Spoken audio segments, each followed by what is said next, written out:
Happy Sunday. Mr. Robert Williams. What's Hola, going on, sir? Hola, ¿cómo estás? bien. ¿Y tú? Bien, gracias. De nada. What's been going on? Nothing, yo. I'm doing, Oh, taking mental sabbaticals, doing what I need to do in life. and all the things. Yes, and all of the things. How about you? Oh, so much. We have to address it later, but just Yeah, been making do, all right. glad about it. Okay. I like So it. that's I like not too much. I definitely want to come and support. I said, let's see what's going on here. I mean, I'm out here doing these things, doing these For things. sure. But it's good to see you, man. Very good to It see is more than my pleasure. I promise you that. I'm you. trying to order this some stuff for this young lady. Yeah. Yeah, it'll work out. Well, do what you got to do, man. So, For sure. yeah, I got this light. I'm trying to get all this light in here.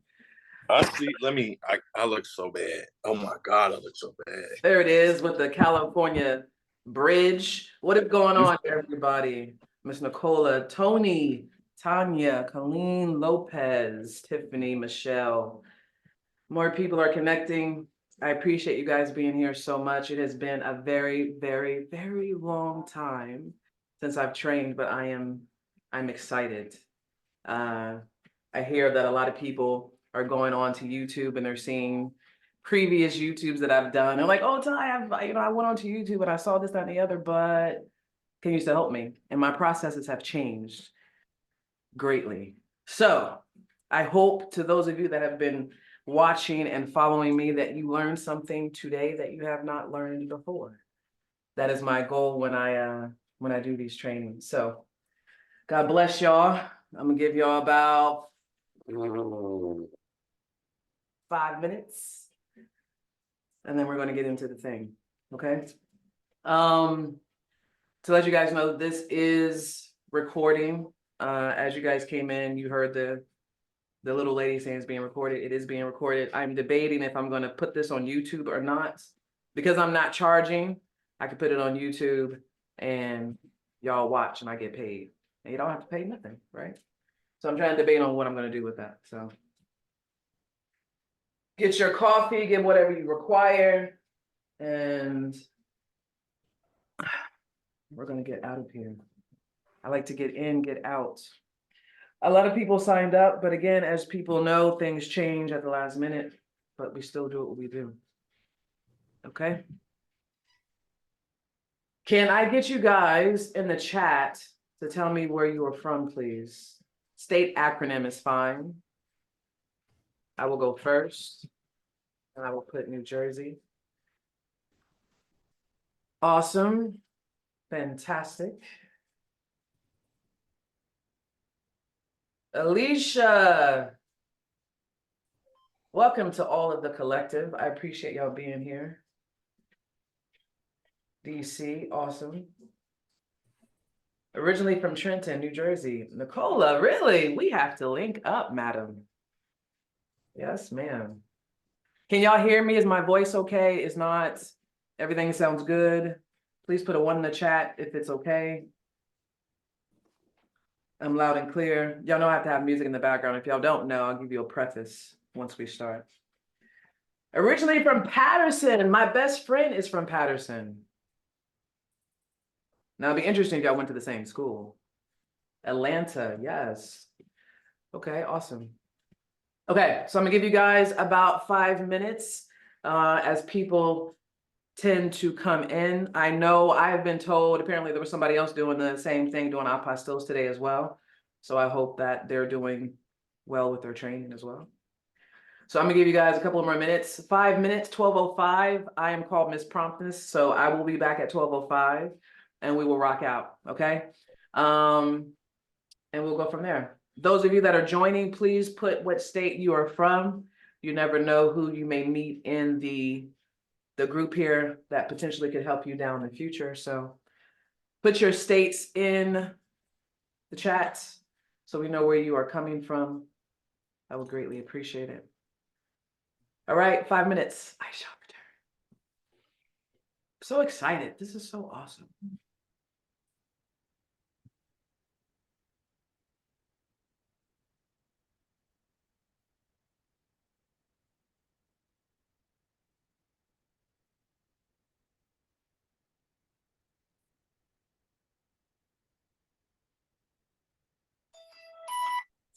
Hello. Not much. Working. What you doing?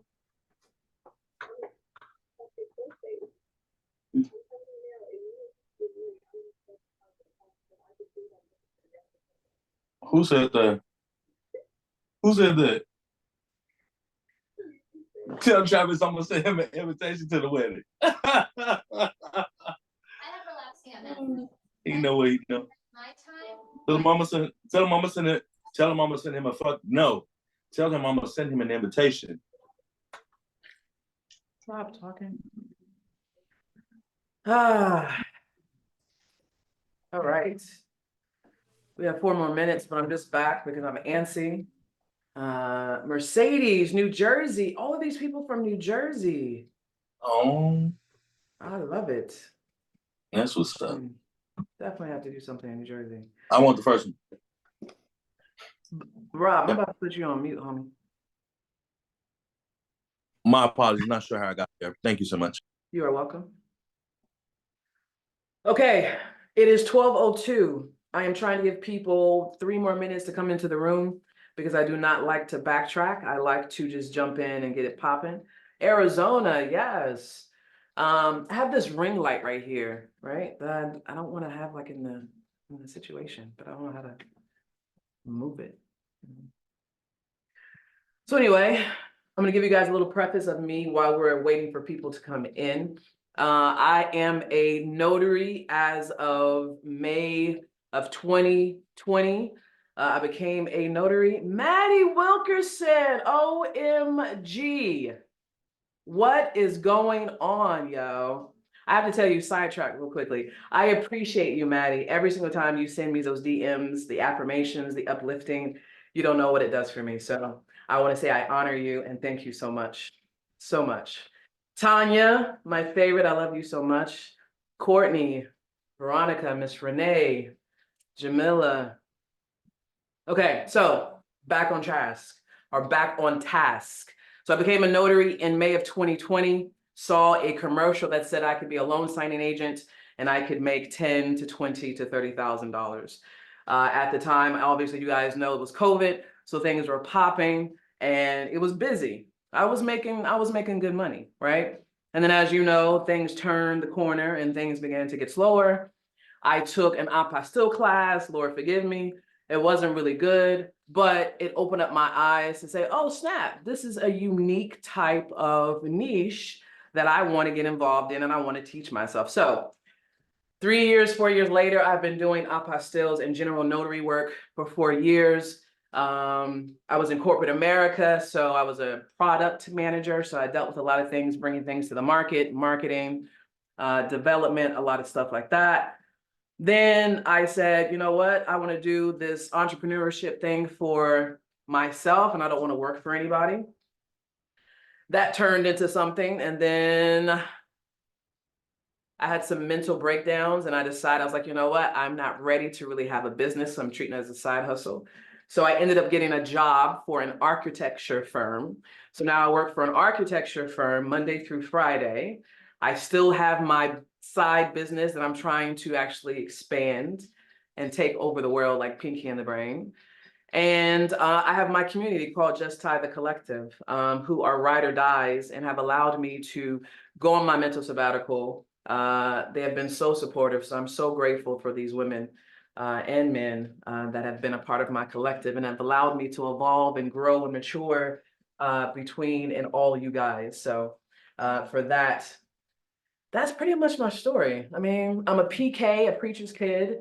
I love tattoos, obviously. Musician, MMA, the list goes on. So I have a whole story, but we don't have time for all that. At least you guys got an idea of who I am, hopefully, and we'll go from there. Miss Morgan, Alicia, Tamra, love you so much. Siobhan, love you so much. Stephanie, again, for Just Side the Collectives, I appreciate y'all. Y'all family showing up and learning. All right, so now it is 12:05. We are about to rock and roll. Okay, so today we are going over the basics of apostilles. We'll also be going over the background and what it means to facilitate an FBI background check. Now, a lot of people will say facilitating FBI background checks are very easy. It is, but it really comes down to when that customer calls you, how can you turn that customer into a client and then keep that client where they want to keep coming back to you for repeat business, right? So I will tell you, majority of my customers that I have today are repeat clients because of how I treat them and how they feel comfortable when I deal with them, okay? A lot of people will have swag, a lot of people will have badges. I'm gonna tell you, it's probably not the most professional thing, and I'm changing now how I do business as far as my attire. But before I used to go in hoodies and sneakers and sweatpants, and it was fine, and customers love that because you're being genuine, you're being authentic. But I think at some point you have to elevate yourself. So here we are, okay? So let's rock out. I'm gonna show you my screen. The background's in black because I find like it's a little bit easier on my eyes. If you guys find that it's too hard on your eyes, let me know and I will transition it to a lighter color, okay? I still get nervous. It's so crazy. Tony, Take it off. Take it off. It's been such a long time. All right, I'm sharing my screen. Please let me know if you guys can see my screen, please. All right. Yes. Thank you. Yeah. All right, one thing I will tell you guys that those that have trained with me, I am an interactive coach, if you will. So I like to have engagement. This way I know that you're getting it. And if you're not getting it, I need to know it so I can repeat it, change it, however I need to do for you guys to be able to understand, okay? So I appreciate everybody that's saying yes in the comments. That also allows me to move on to the next thing, okay? So as I told you, I can teach you apostilles in 30 minutes. And then from there, we're going to dive into FBI background checks, okay? So this is my software. If you guys don't know notion.so, look into notion.so. It helps me a lot with my business organization. It's pretty dope, okay? So we're going to start here. Understanding apostille certification. All right, I'm going to make this big. I'm going to tell you now, I'm not going to be looking at the chat because I get distracted very easily, okay? So what I'll do is as I go through each section, I'll pause literally for 5 minutes to go back through the chat to see if there's any questions. And if there's not, I'm going to keep moving so I can get you guys out of here, okay? So understanding apostille certification. A lot of people believe that apostilles is like this glorious hardcore thing and you have to do different processes out of your basic notary steps, okay? Now, someone may say, hey, Ty, do I have to be a notary to do this business? You do not. However, you will lose money if you have to hire somebody else if you can do it yourself. The only reason why I would hire someone is if it's out of state and I can't do it myself. Okay. And when I say hire someone out of state, that means that specific state, i.e. for a vital record, we'll go into it, a vital record, New Jersey, hey, I can call Ty and I know I can get it done same day and she can ship it back to me. But if that state of that vital record does not have same day service, there's no need to hire somebody. You do it yourself, ship it in and receive it back. Okay. That's the only reason why I would hire somebody. That's just my opinion. Okay. Now, I'm going to go over the basic of apostilles. A lot of this is probably going to be a lot of trivial for you, but I'm hoping that the things that I'm going to tell you are changing and you'll be like, oh, snap, I didn't know that, coach. Okay, so the basic of apostilles is literally the certification of a notary or a public official. It has nothing to do with the document. It doesn't matter how many times your client says, oh, but it's not translated. Are you sure you can do it? Da, da, da, da, da. The answer is yes. Okay. So it does not matter about your client. It doesn't matter. They could be a freaking, Lord forgive me, a terrorist, right? Obviously, your discernment will let you know if you want to, notarize a document or not. But the Secretary of State does not care about the document, and they literally say, we are not authorizing the intent or the content of the document. We are just certifying the notary, okay? So that's all an apostille is.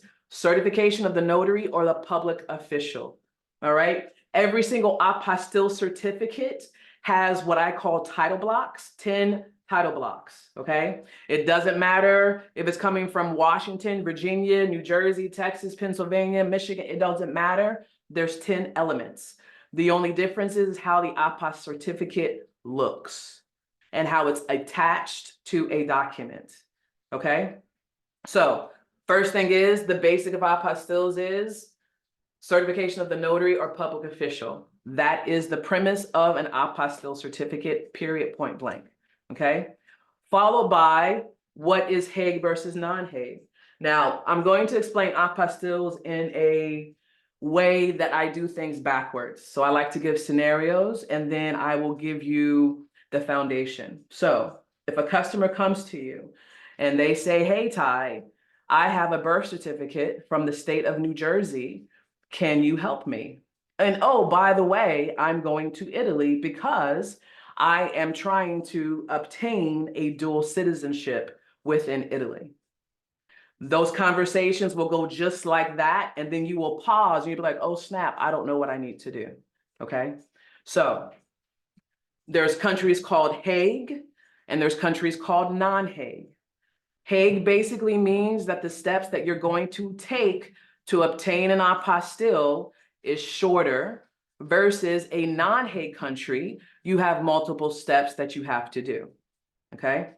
However, comma, there's no more such thing. There's no more such thing. Is that good English? There's no such thing for me in my process of non-Hague. I no longer handle non-Hague as if you would take it to the Secretary of State, you notarize it, Secretary of State, you go to DC, you authenticate it, then you send it to the, I don't do all that crap, right? So for the example that I'm giving you, birth certificate going to Italy, okay? The way that you know the process that you would have to follow is based on the country that it is going to. You may hear country of intent, final destination. It's the same thing. Some people may say, oh, I'm taking it to the embassy of Italy in the state of Texas. That's fine, okay? It's going to the embassy, okay? So Hague versus non-Hague. I always told people in the beginning when I was teaching to go to HCCH. This is where all of your countries are, right? So if a customer comes to you and says, hey, Ty, I have a birth certificate from New Jersey, it's going to Italy. I told people, go to this website, see if Italy is on the list, okay?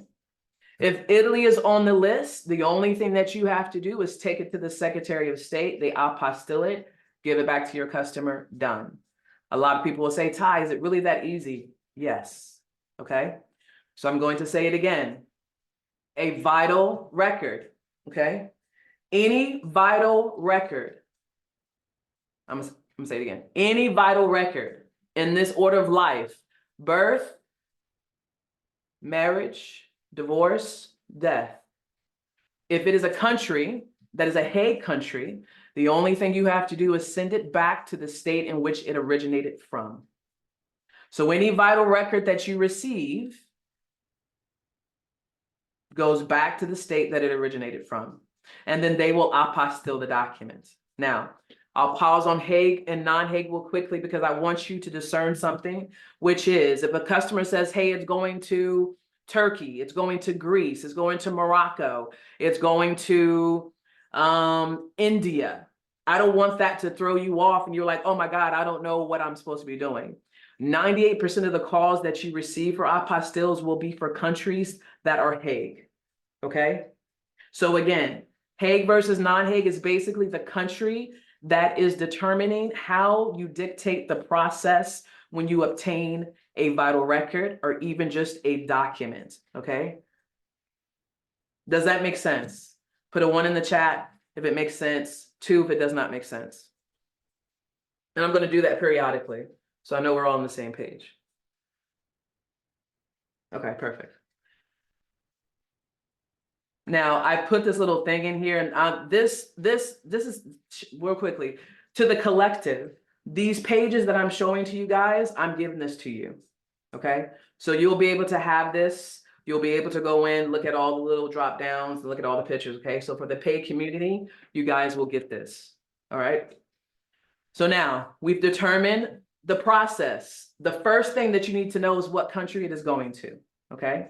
So now that you know how to look up your country of intents, the other thing I would tell you too is what I tell people is just do a Google search, right?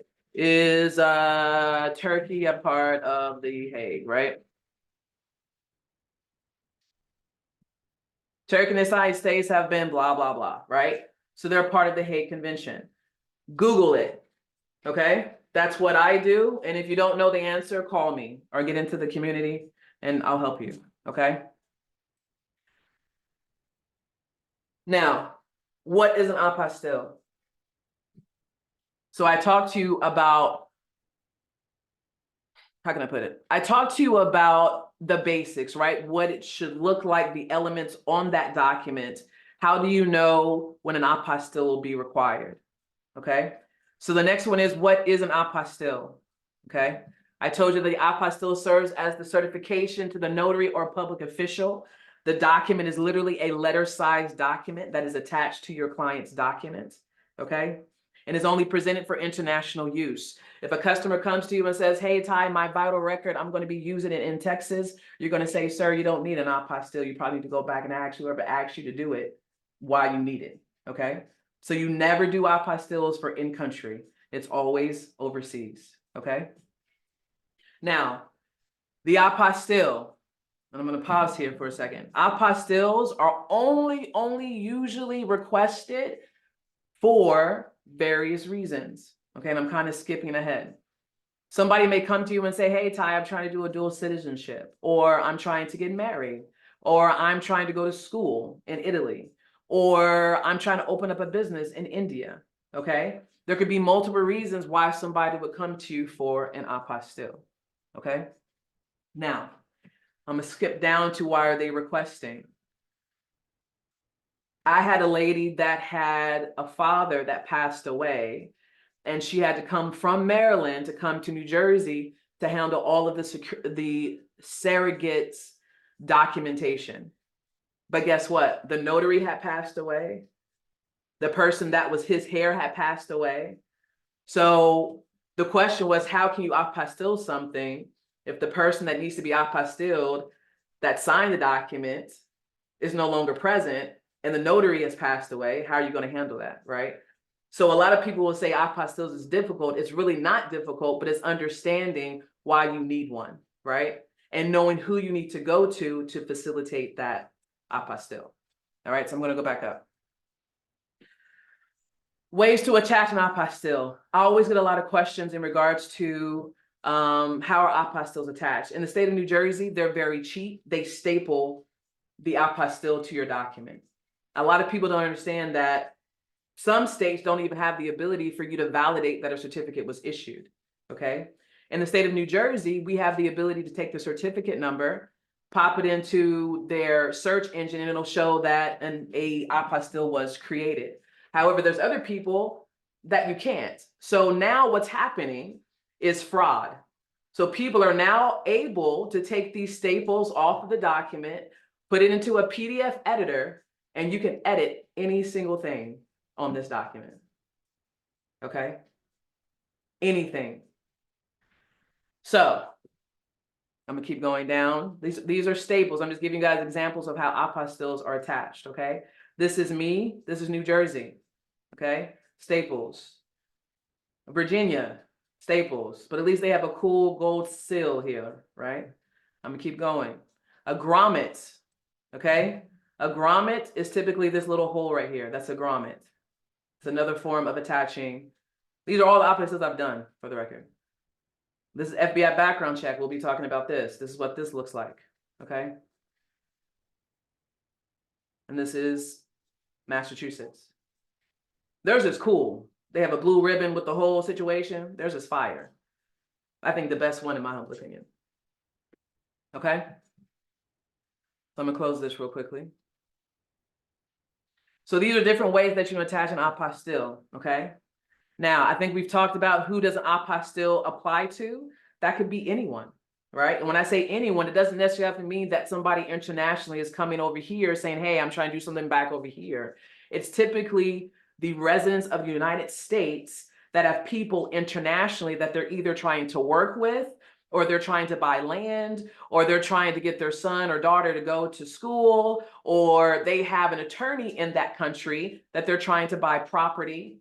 There's plethora of ways, right? So anybody can apply for an apostille. Hell, you could go apply for an apostille, okay? Just as practice. All right, we talked about why do people want to request one? Again, visas, dual citizenships, inheritance, that's huge. Enrolling in schools is huge. I haven't got anything with conducting religious preaching activities, have I? I don't think I have. Getting married, permission to drive, I did have that. We talked about land and property, okay? So again, I'm gonna do it one more time. Apostilles has nothing to do with your client's document. It has everything to do as you, as the notary, are you doing your job to notarize the document properly? And when they look you up to validate that you are a commissioned notary in your state, that you are in good standing. If all of those check out, you will obtain an apostille, end of story, okay? The biggest thing that you have to remember is the type of document that you're receiving. Vital records do not get notarized, period. Federal documents do not get notarized, period. And when I say federal documents, that's FBI background checks, that's naturalization certificates, that's consular birth abroad, okay? People come to me and say, hey, Ty, isn't Social Security cards federal documents? They are not. They are not federal documents, okay? So after you get that from your client, and whether it's a power of attorney, notarized, whether it's a birth certificate, not notarized, you need to know which documents need to be notarized or not. And I'm going to give you a cheat. Vital records and articles of incorporation for an LLC do not get notarized. Everything else gets notarized, period, okay? Obviously, if it's coming from the court or it's a surrogate officer with the seals and all the things, you don't notarize those, okay? Everything else, you notarize. Now, the countries, again, scenario, I'm gonna switch it. If somebody says, hey, Ty, I have a power of attorney and I need to go to Greece, can you help me? Sure. My questions, and I'm kind of skipping around, my questions would be, has it been notarized? Because that's the primary objective of the apostille, right? Has it been notarized or not? Okay, it has, cool. I'm gonna give you another tip. If you get a customer that says, hey, I have a document that's already been notarized, if that commission is about to expire in 18 months, you need to re-notarize. Before I was teaching 30 days, that is incorrect. The reason why I say that, I'm going to give you another juju bean. There are a lot of people that are starting to adopt children.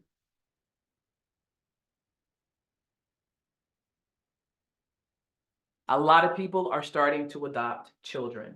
And the main requirement for the country of India is if you're going to notarize documents, your commission cannot expire within 18 months. I couldn't help a customer because my commission expires in May of 2025. So I lost $3,000, okay? She didn't call me back. She was like, you ain't messing up my opportunity for my child. Yes, ma'am. So anything prior, 18 months, okay? Period. And I would ask them that.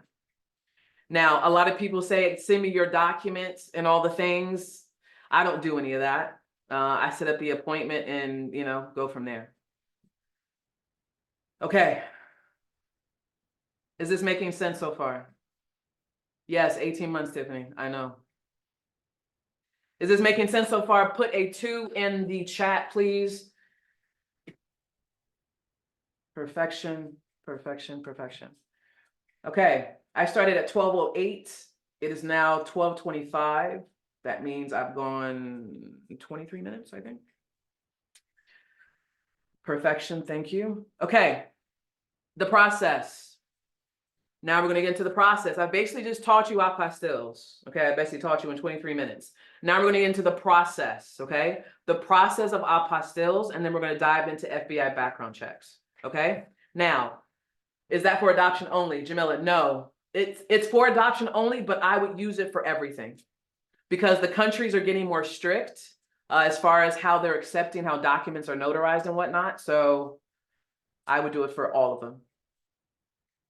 All documents, 18 months.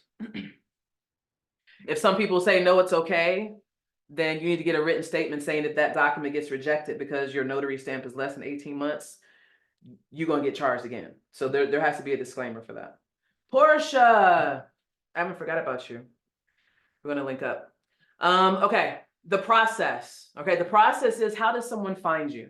Okay, now I will tell you now, I have a website, but my website is garbage. It's not even on my Google listing. But I get customers because of my Google listing and because of word of mouth.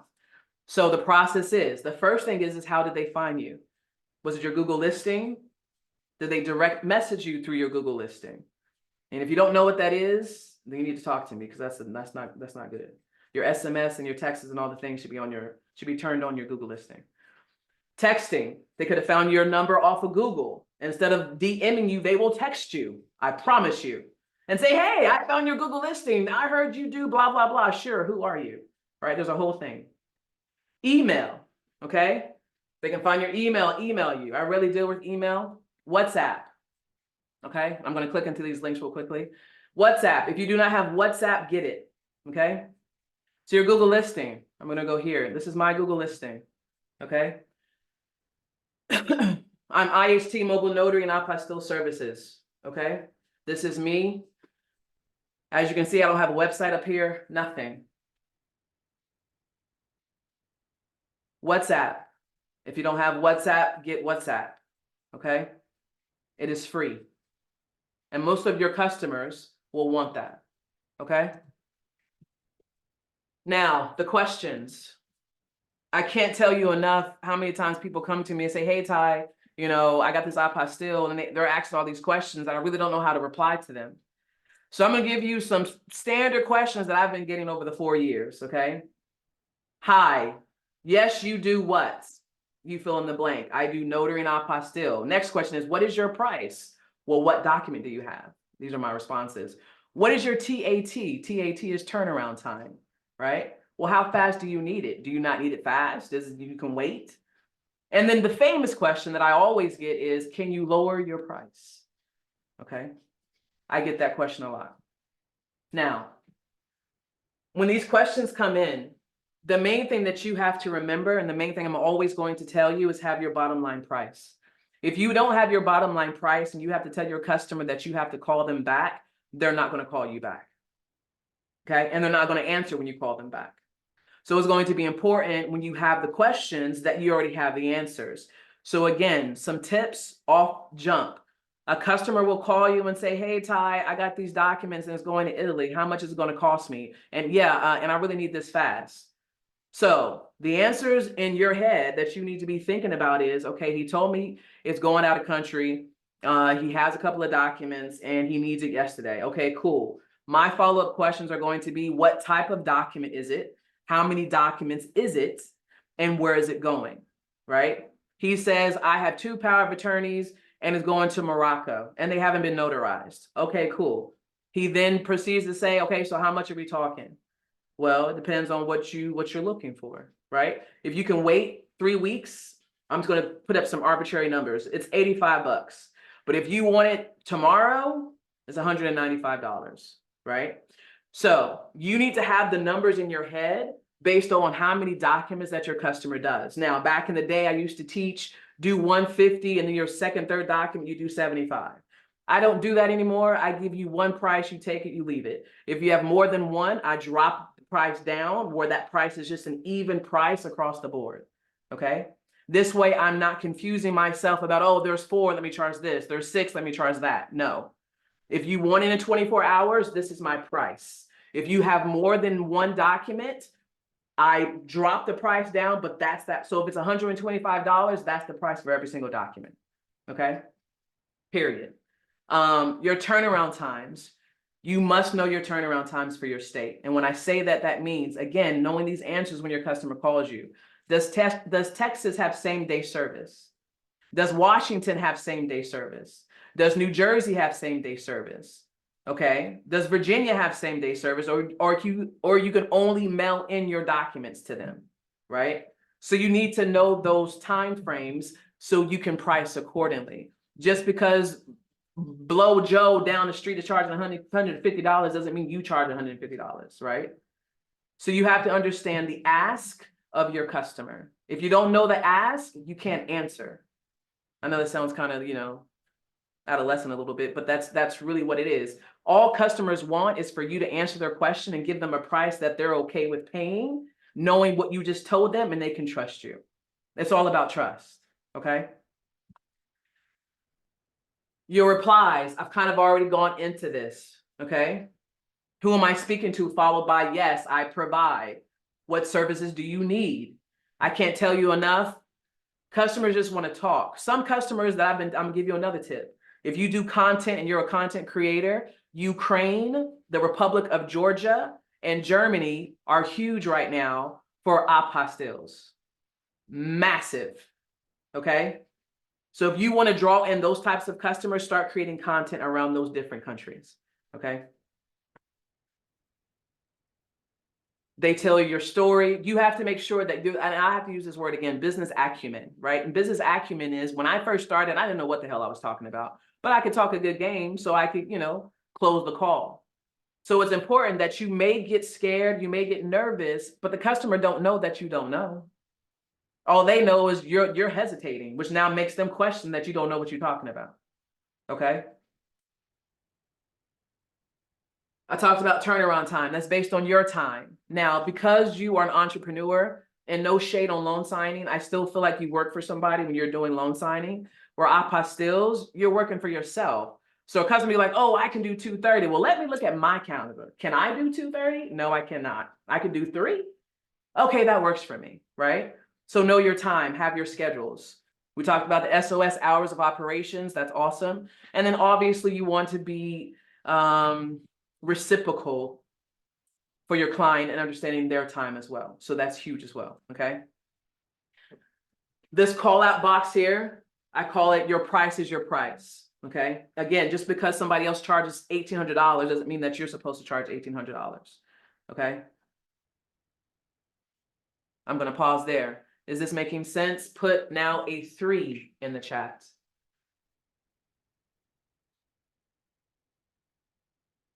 Perfect. Okay. Now, the other question that I get, and we're going to go through yours. Thank you. The other question that I get is, hey, Ty, what if they don't come back to me after I've provided so much information? How do I know if I get that client or not? To me, I would tell you,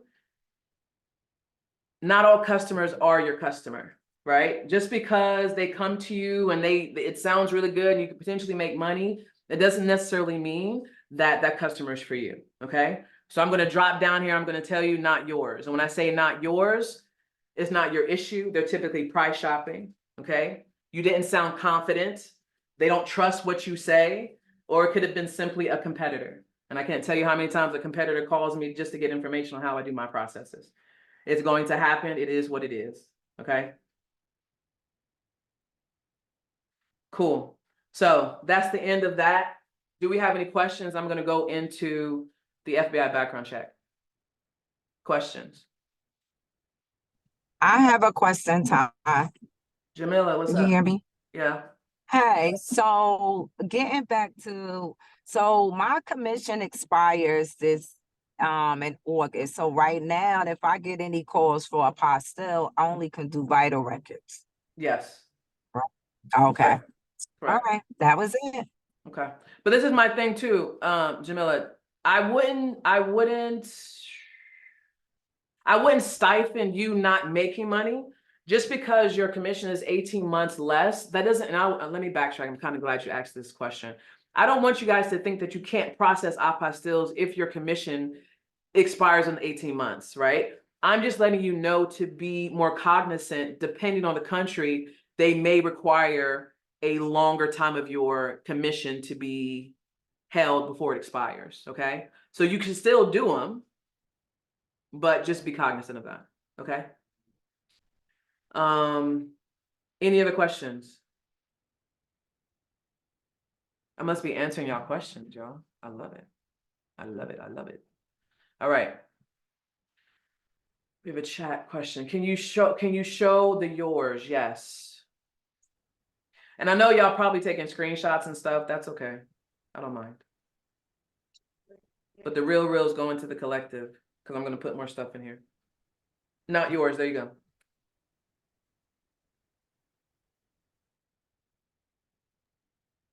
All right. I'm going to move on and let's go to FBI background checks. Okay.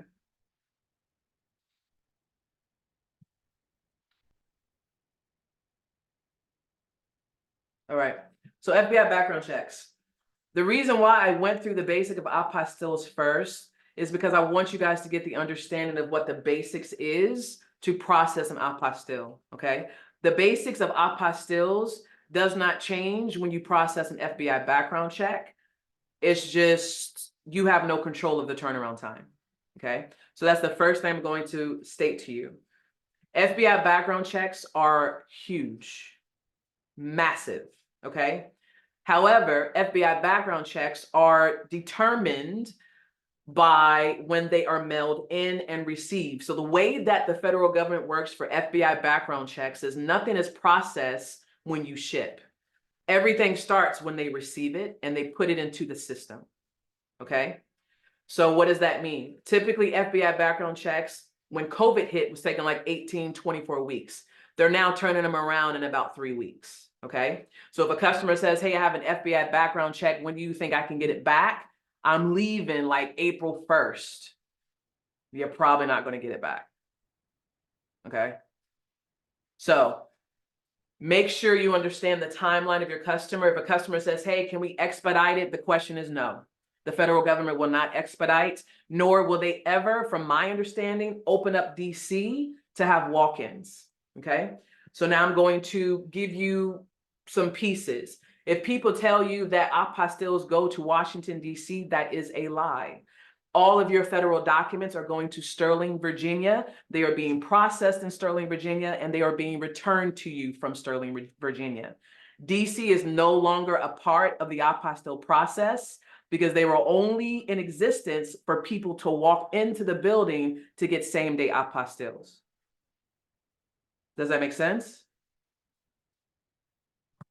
Put a 1 in the chat if that makes sense. And did you guys know that? That's the other question. Did you know that? All right, I got some notes. I did not know that. Perfect. I didn't know. Perfect. Yay, Portia. Yes. No, I didn't. Perfect. Okay. So again, Sterling, Virginia. Okay. Even when I start giving you the process of the FBI background check, but actually before it comes to you, the fingerprints, the actual document to process the FBI background check must go to Sterling, Virginia. Okay, I have some questions. Tiffany says, thanks for clarifying. I was indeed told Washington, D.C. Well, that is incorrect. And I'm glad that I'm here to help you to navigate. I'm going to tell you, there was only me and one other person that was doing apostille training back in 2020 that I know of. And I've done, by God's grace, over 7,000 of them now, right? So I'm pretty versed, but I'm always learning. I don't think there's such thing as an expert, but people disagree. I feel like you're always learning. So, and I'm sure y'all can teach me a thing or two because I love learning. Okay. So let me minimize this. And I'm going to take you through this process. Okay. Oh, this is my community. Reduce that. You guys can still see my screen, right? I see your faces. Yes. Yes. Perfect. Thank you.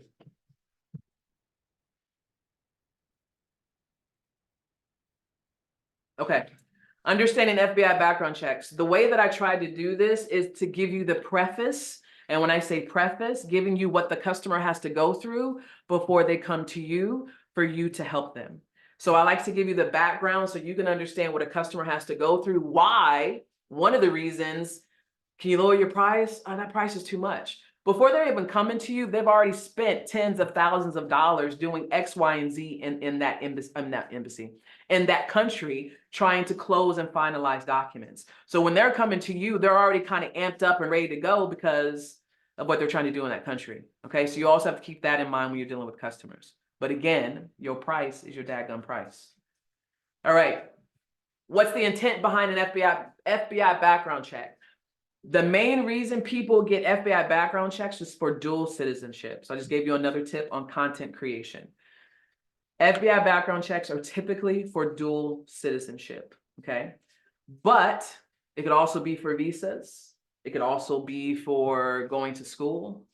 I have a customer that I'm working with right now he's getting on my nerves, but he's awesome.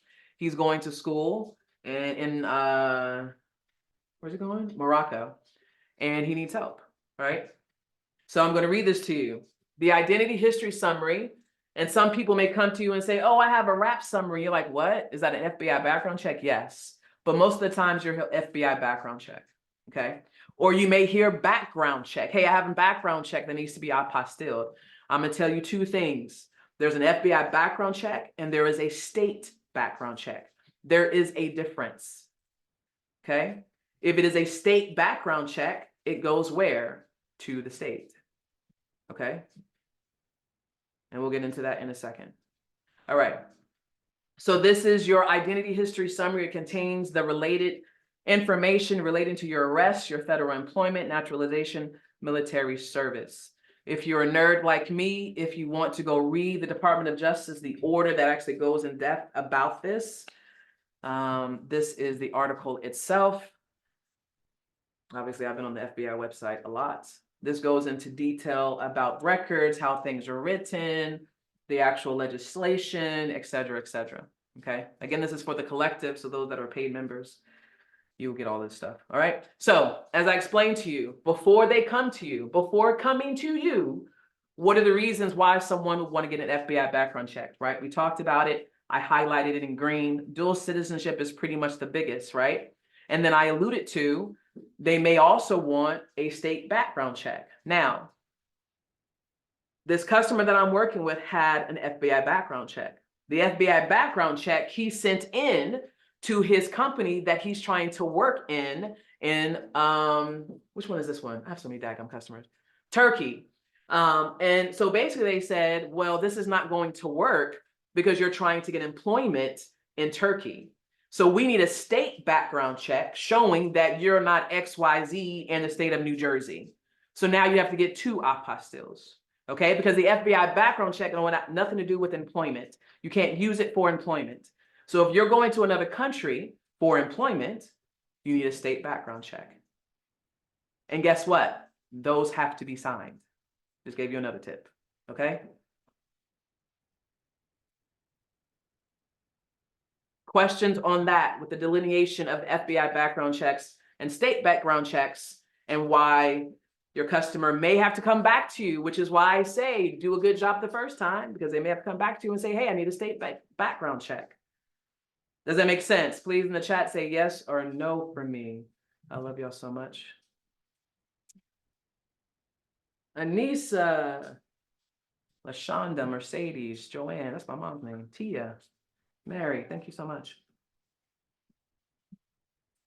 Portia, awesome. Jacqueline. Okay, now there are two ways that your customer can obtain their FBI background check, and we're going to go through this process, okay? I'm going to show you.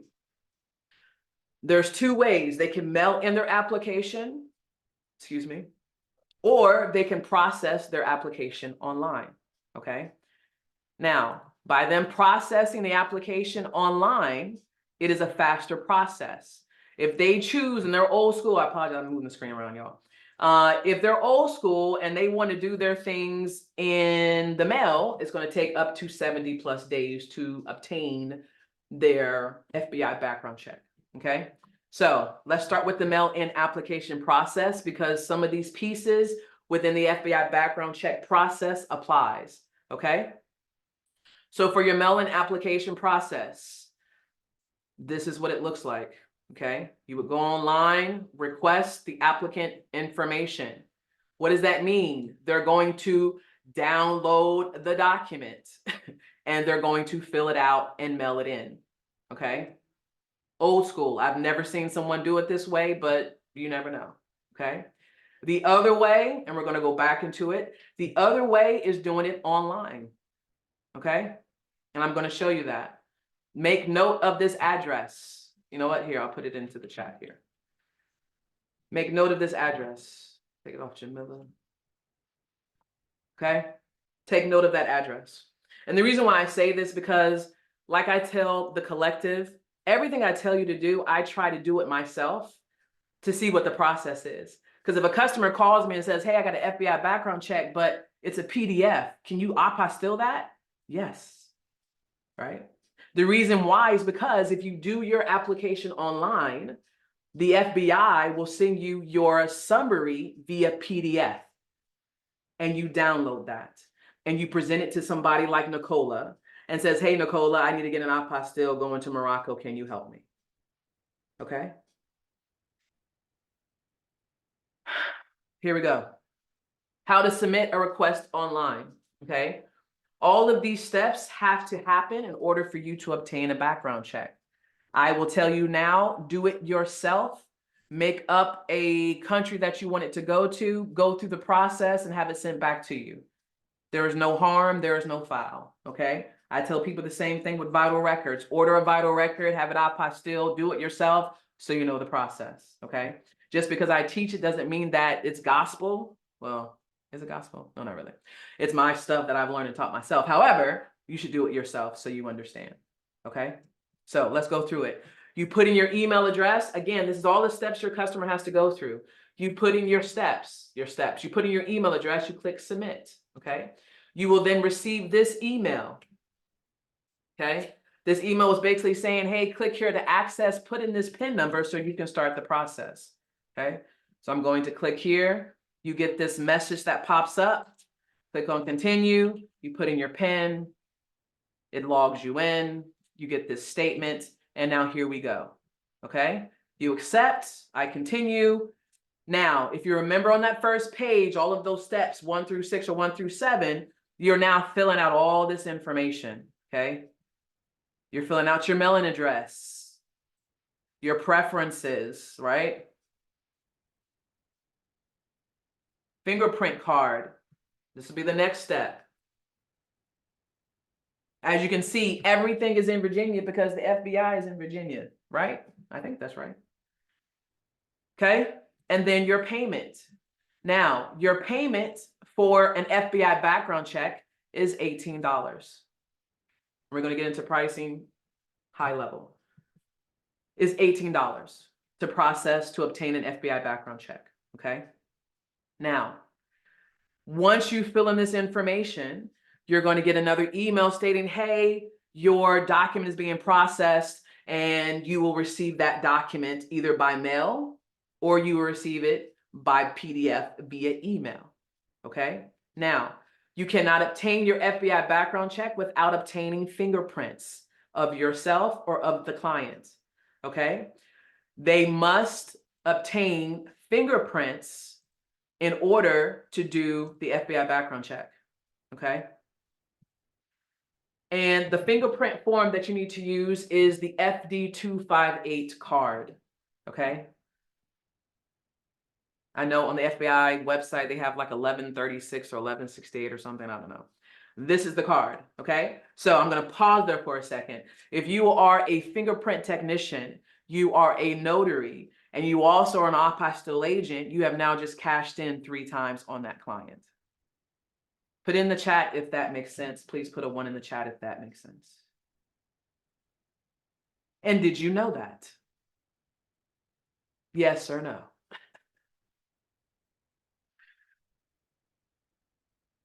Yeah, a lot of no's. Go ahead. Who's talking? Could you say again? I'm sorry. Thank you. I got you. So the 3 ways that you can cash in on an FBI background check is by 1, I said the notary because you're not really notarizing anything, but they're going to come to you because they're believing that the FBI background check needs to be notarized. It doesn't, okay? The second thing is you are the technician to do the fingerprints, okay? And then the third one is you're the apostille agent. So the first one is they're going to come to you because it shows that you're a mobile notary. And they're thinking the document needs to be notarized, okay? So that's one. You hook them. Two, the technician. Three, the apostille. Make sense? Do you need wet fingerprints or do you have to have a live scan fingerprint? Good question. I like questions. Okay. Both.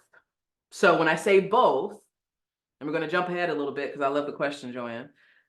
There is wet fingerprints, which is the FD 258 card, and you're doing the impressions, you're doing the rolls, okay? Or the live scan, which is what Joanne is alluding to, which is a machine, a digital machine that is doing the impressions digitally, and then that is being captured. Okay, I'm jumping down. Hopefully I'm not going to try to confuse you. If you are a fingerprint technician, you have the ability to do digital scan, do it. If you have the ability to do wet scan or wet ink, do it. The difference is how you submit those fingerprints into the FBI, okay?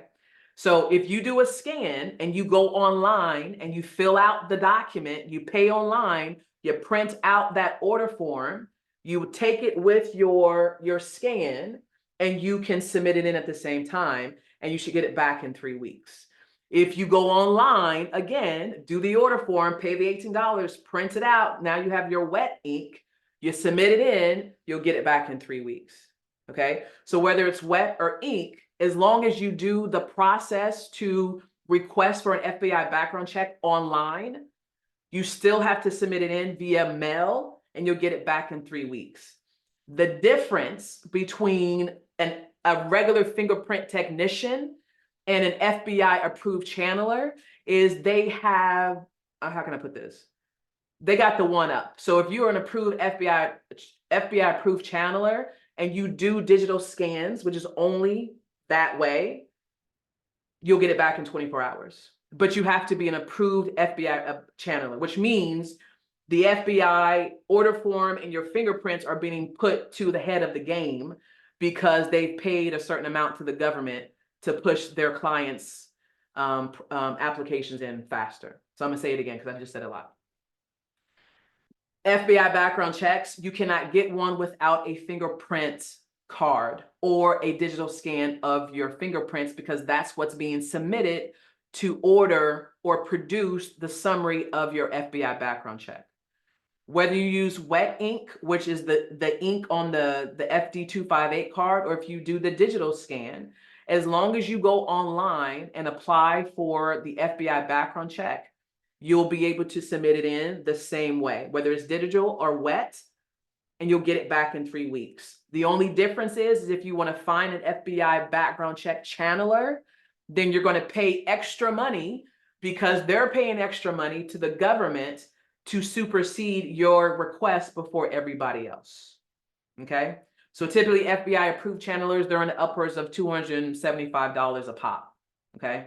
Versus if it was just you doing everything, you're not losing any money, you're making money. Joanne, did I answer that question?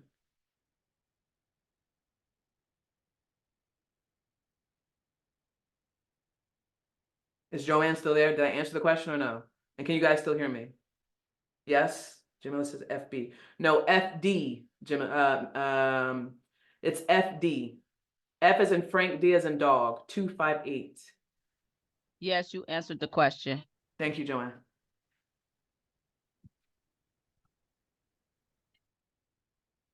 Okay. So, again, FBI background checks. I'm going to go back and show you again what it looks like.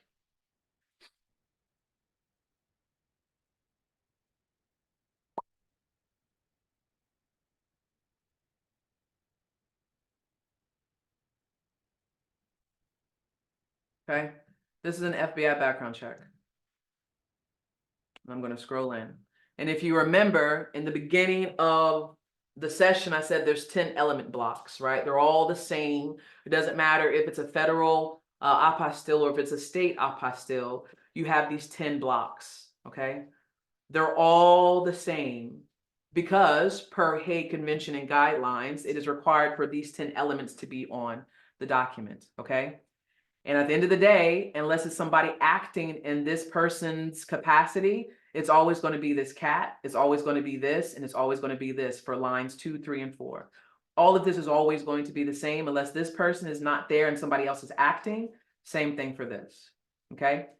And this is on stock paper, so their papers are a little bit heavier, okay? So this is what an FBI background check looks like after you have taken said summary and you submit it in, okay? So I'm gonna go back. I'm gonna show you what it looks like. The summary, okay? So now you know when you go online and you put in all that information, you'll get a link that says, hey, fill out all this information on this website. We're going to submit it in. You're going to print it out. You're going to pay online the $18. You're going to print out that order form. You're going to find somebody that can do the fingerprints for you, whether it's wet or ink. I said wet or ink, wet ink or digital, right? And then from there, you're going to send it in, okay? And then you're going to wait for them to give you back the summary, them being the FBI. Once they give you back the summary, you can either have it mailed to you or PDF. If a customer says, oh, I got it in an email, that's not wrong. That's actually correct, okay? So you got it in an email, have them print it out and bring it. I'm going to show you what the summary looks like.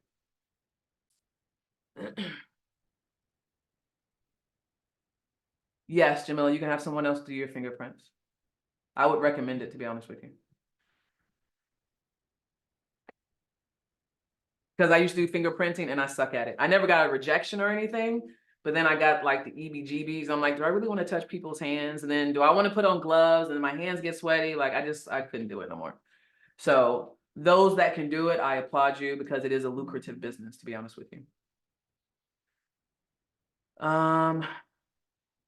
Give me 1 second, y'all. Okay, so if you remember where I took you, right? We were on the FBI website. I put in my email address. I got that notification of the pin to say, hey, go to this website, fill out all the information, okay? So once you fill out all the information, you find a fingerprint technician. They do the fingerprints for you. You can actually take it back from them and then you can submit it in themselves. But again, this process is all before it gets to you. But I'm gonna pause. You can help them do this process if you so choose, okay? So after that is all done, said and done, they will get this document. It looks exactly like this, okay? I have manipulated it, but it looks just like this, okay? You'll get this cover page with your customer's name and their address here, okay? I'm gonna scroll down. Then it's gonna come and it's gonna look just like this. However, the subject name will be your client's name, their address information, okay?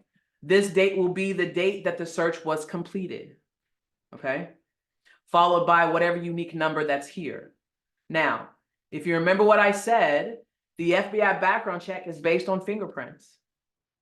Okay, so if you don't have fingerprints, you can't submit for an FBI background check. So this is what it looks like, okay? Now, you take this because now they have completed their process. Now they're ready to come back to you and say, hey, Ty, I've done my part. I've went and I've got my FBI background check summary. I got it in the mail and I'm ready to move forward. Okay. So now they need you. Okay. So now we're going to go through the steps. The first step is after you get that document, that summary, you need to go on to travel.state.gov. Okay. We're going to go there. Follow these steps, please. Replace or certify your documents. You want to go then to request authentication services. You need to click on Form DS-4194 form. Any document that goes to Sterling, Virginia has to have that form. Without it, it will be rejected, okay?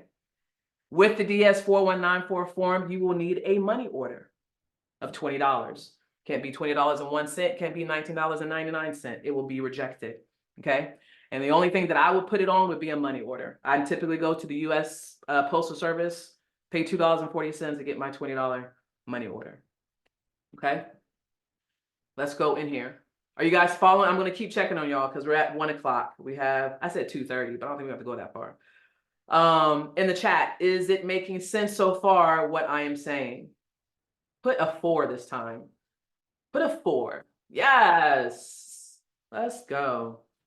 Perfect. Okay. And Rob, you caught me on that 3 times. I think I was about to say, yeah, notarize an FBI background check. And yeah, I think you caught me. I was like, snap, did I be about to say that? But there is 3 ways. So anyway, that's me and my own thought process. Let's open up DS4194 form. This is going to be your baby. This is a macro. A macro is you can do it online, fill in the blanks online, and print the sucker out. Okay? So we're going to do it right now. So this is a macro. Now you do have the ability to print out the document and handwrite if you so choose. That is up to you. I don't do that. So person of contact's name, that's going to be your client. So Tony, I'm going to use you. So Tony Jenkins, okay? Her email, I'm gonna put my email. Now you'd be like, Ty, what if I don't have their email? The federal government doesn't care. Put your email, okay? The date of the request. And make sure you do it just like them, okay? Cell phone. If you know the customer's cell phone, cool. If you don't, put yours. Don't matter. Okay? Leave all of this other stuff blanks. None of your worry. Mailing address. This is important. If anything, if you don't know the mailing address, go back to the FBI background check summary and pull their address. Okay? This is their information. So we're going to put their information here. Okay? And the country is United States because this is your client's information. All right. Section 2 is shipping details. Now, I'm going to pause here for a second. If anybody tells y'all to ship anything other than UPS to Sterling, Virginia, run or ask for your money back. Okay. The federal government will not accept anything other than UPS. Now you can say, but I heard they accept FedEx.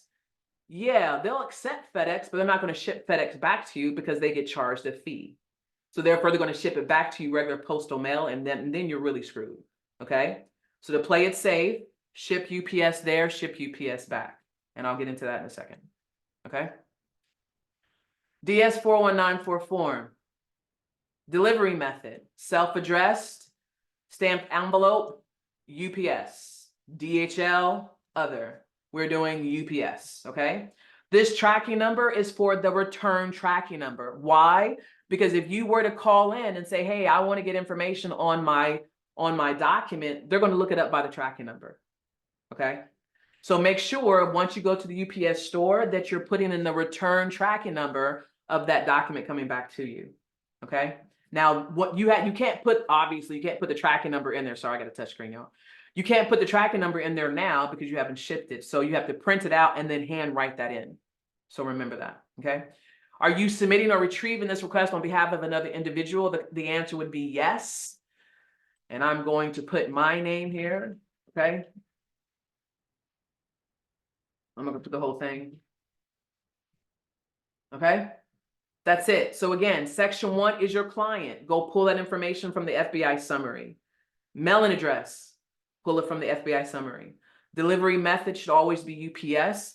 The tracking number, I wish they would put return tracking number in there, but whatever, I digress, is your return tracking number. Okay? Section number 3 is you as the courier or the representative retrieving the information. Okay? So you want to put yes and then your contact information. Section number 4 is very important, okay? Section number 4 is your country of use. So unfortunately, you can't do like a type and, it brings up it doesn't do it. So you have to scroll, okay? So you have to scroll for whatever country that your customer is wanting. So we'll use Greece, okay? Document type, it is in alphabetical order, I believe. So FBI criminal background check, number of documents, 1. Processing fee, 20. You come down here, document total 1. Again, you're just bringing the numbers down, right? There you go. Done. Print the sucker, right? You're going to print it. You're going to attach this document. I'm going to take you one more place. You're going to get a money order, okay, of $20. You're gonna take the DS-4194 form, you're gonna take the summary, you're gonna take the money order, and you're going to ship it to this address. You wanna take pictures, go for it, okay? Now, because it's going there, it has to come back. I'm gonna scroll down. So you need 2 receipts, okay? So if you can see here, this is me. This is actually a live FBI background check that I was doing, right? So the 7th, okay? Shipping from my address, going where? To this address that's listed here. Now, once it's done, I need it to come back to me. So this is my shipping label from the US Department of State coming back to me. I'm gonna pause there for a second. Put in the chat yes or no if it makes sense, and I'll go back and answer the questions. Is this making sense so far? Okay.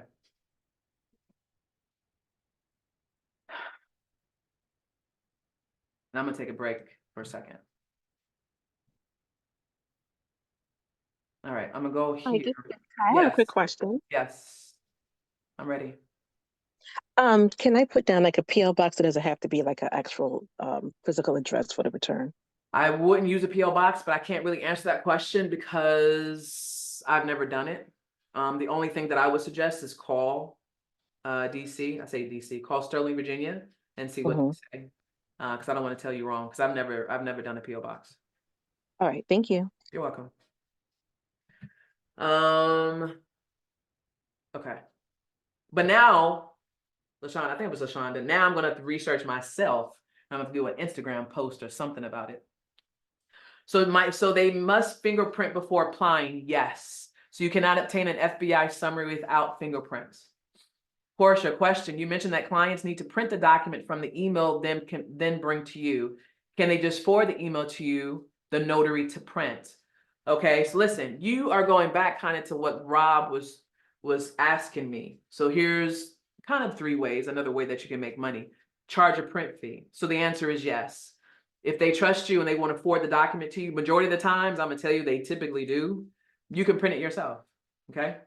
So good question. So yes, you can.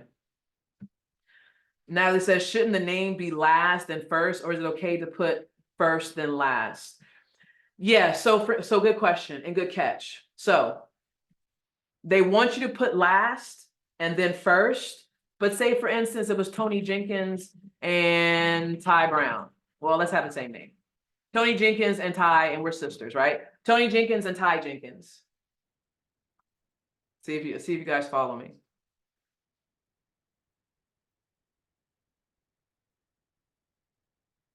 I wish you could just type. That would be so much better.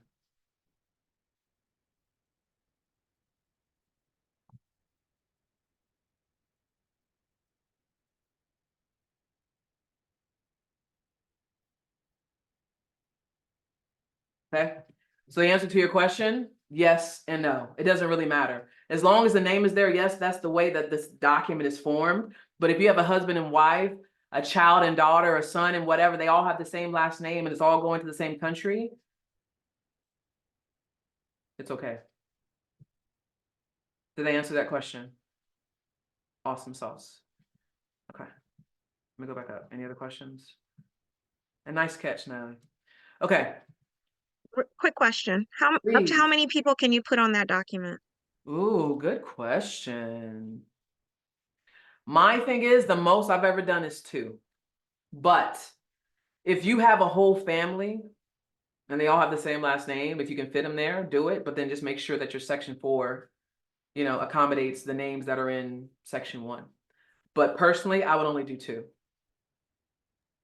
And also there would be a money order for each application, I guess for each background check, correct? So it'd be a No. $20 money. Nope. Yes or no? Nope. So Or would if you are, so for the example of Tony and Ty, right? We're sisters. If I'm putting it on one form, I'm going to do one money order of $40. If the last names are different, 2 different money orders. Does that make sense? Yes, thank you. You're welcome. Okay. And you guys understand why you have to ship there and ship back, right? There's no questions on that. We're clear? Okay, perfect. Okay. Question, Ty. Sure. So, okay, so with shipping to Sterling with the return label, but the goal is they need this apostille, but they have to go through to Sterling first. Sterling is where it's going to be apostilled. Oh, it's gonna be apostilled in Sterling. Correct. Okay. Correct. So I'll do it for you here, right? So these steps here, Jamila, I know you're on your iPhone. Before coming to you, they're going to do those steps before. But what I'm saying is if you are a technician or if you have the ability to assist them, there's multiple ways to monetize off of that one request. But typically before they come to you, they already have that FBI summary. And the only thing that you're doing is filling out that DS4194 form, doing the money order and shipping it to Sterling, Virginia, waiting and then giving it back to them. That's it. That makes sense? Yeah, Now, so I- it's DS4194. Come on. Yes. Yes. David Okay, sorry. Sand. Thank you. You got it. Yes. Okay, Alicia says, if last names are different, we can use the same form. No. If last names are different, you need to use different forms. Separate money orders. If it's the last name, use the same form. Now it says, how do you obtain the return tracking? Do they provide it to you when you are sending? Good question. Cherie says, how much is the paid group? I charge $99 for one time, and then that's it. And you don't pay again. And I have trainings bi-weekly, and I do things daily. I'm active in the collective. I'm being more active in the collective. So it's $100 and then you're done. You don't pay again. How you obtain the return tracking. So Natalie, the question or the answer to that question is this, right? When you go to a UPS store, they're not going to know unless you have a physical mailbox with them. You have to ask them and tell them, hey, I need a return coming back. But this is what I will tell you. I'm going to pause. And if there's anybody in here that has similar stories or want to tell a story, I'm open for it. I don't think that you can do a return tracking number from a UPS store if you don't have a box there, right? So to me, it's like if you ship it out, but you don't have a box that you're going to that says 1075 Easton Avenue, Unit 11-154, I don't think that could work. The only thing that you potentially do, and I think that's why people use United States Postal Service, is have it come back to you. You ship it and have it come back to your house. But I've had nightmares with USPS, so I don't use them. So I would say UPS, and you may have to look into a virtual box, or unless you want to look into like iPostal, but I wouldn't trust that either. So if anybody else has a similar story or anything in regards to that, you're open. I do. I can say that when I was do my return labels for Apostille, I have a UPS account and I create my return label online. Perfect. Good. So I had a Second, different, whatever the lady just said. I got you, Rob. Go ahead, Anissa. I had a different experience. I went to the store. They told me to use their address, return it to them, and they put my phone number on the return label. And they called me when it came back, and I went in to pick it up, and I didn't have a box with them. Nice. Okay. I love I it. thought it was unusual, but I was Yeah. kind of scared. But I got it back within a couple of weeks and with no problem. So I yeah. mean, listen, if it worked, it worked. I'm terrified, Anissa. Yeah, I was, but it did work. I was like, I don't know. But she was like, yeah, just put your phone number here and we'll give you a call. And they Yeah. called and I went and picked it up. That's fire. Okay. Well, that's awesome. Jamila, can you repeat what you did for Rob? Do you mind? For the UPS? If you're still there. And if not, Rob, we have to come back to her. No, I was saying seconding. I've got a UPS account, FedEx account. Oh, you were seconding what she was saying. Yeah. Right. if- Oh, okay, got you. Okay, sorry. You can create your own, you know what I'm saying, return labels or whatever. Print them, and it already has a tracking number and Right. included on off if you already have a UPS account. But that's the Right. key. If you don't have one, you can create one, right? Jamila? Yeah, I mean they're free to create. You know, you got to Yeah, put a they're card. free to you know. create. And and then they bill you. I don't know if you like they'll bill you for the labels, but yeah, I would always just have my label with me before I took it to send it down to the state and put it in there. Okay. And I had my tracking number already. Okay. So the key is having an account in order to be able to do the facilitation of the going and coming. Okay, got it. That's good stuff. I posted something at Natalie. I can't stand iPost. So I don't even know why the hell I even suggested them. Like, no. Anissa, I have to go as usual. I always learn so much from you. You are the best. Stay blessed. Thank you so much, Anissa. Oh, Anissa. Oh, my friend. Oh, I love you so much. Thank you so much. I appreciate you showing up, Mama. Okay. So we have that. Any questions so far? Like I literally just taught you this stuff in like an hour and 15 minutes, right? Are you guys, thank you so much, boo. What do you guys think? Are you guys learning? Are you learning anything different? Is there anything else I need to go over? Pricing is going to be next. So let me know what else. Now that I said this was amazing. Thank you so much. For those of you coming in, yes. Ty, sorry. No, you're Before good. you move on to pricing or anything Yes. else, this is Unita. I just had a question about when we talked about that, the background check of the going on to the getting the form and filling that out. Is that part of a service that you're offering, I guess, kind of walking the client through filling it out, or or should we mostly anticipate that those would already be completed when they come in? Good question. The latter. Okay. Yep. So I would say 99% of the time, your customers will already have their FBI background checks. If they don't have their background check, you can help them facilitate it. But I will tell you, if they don't know even how to explain it, don't do it to yourself. Okay. Yeah. Question. So how would you ever getting like leads for the FBI background check? Is it still through your Google business page? You mean as far as customers finding you to facilitate this? Yes. Okay, yeah, good question. So that could be your website, that could be your social media, but what I'm going to be teaching in the collective and what I will be teaching is blogging. Okay. Blogging, and more blogging, right? You can do your social media. A lot of people may get hits off their social media, but where are most people? They're on Google. And what mostly comes up when people are searching for something specific, a blog or a Google listing, right? So I would say blogging, Jamila. So pricing, and then I'll go into a little bit of content creation, which is actually going to be part number 2 that I'm going to be doing, but I've decided I'm just going to do it for the paid community because I'm going to be going into detail about, spying on your competitors and SEMrush and keywords and all the things. So it's going to be more in detail like you guys are seeing now. Okay. There was a question that, is there an age limit for background checks for those attending school in another country? Good question. Good question. If you are over the age of 18, you have to have an FBI background check. If you're under the age of 18, you just need your birth certificate apostilled. Dang, I'm good. I know, Lord. Thank you, Jesus. Does that make sense? So if they're over the age of 18 and they're trying to go to school in another country, they have to get an FBI background check. If they are under the age of 18, then it's just simply a background check. Their birth certificate from the state in which they were born. Okay. And I know that specifically is for Ecuador.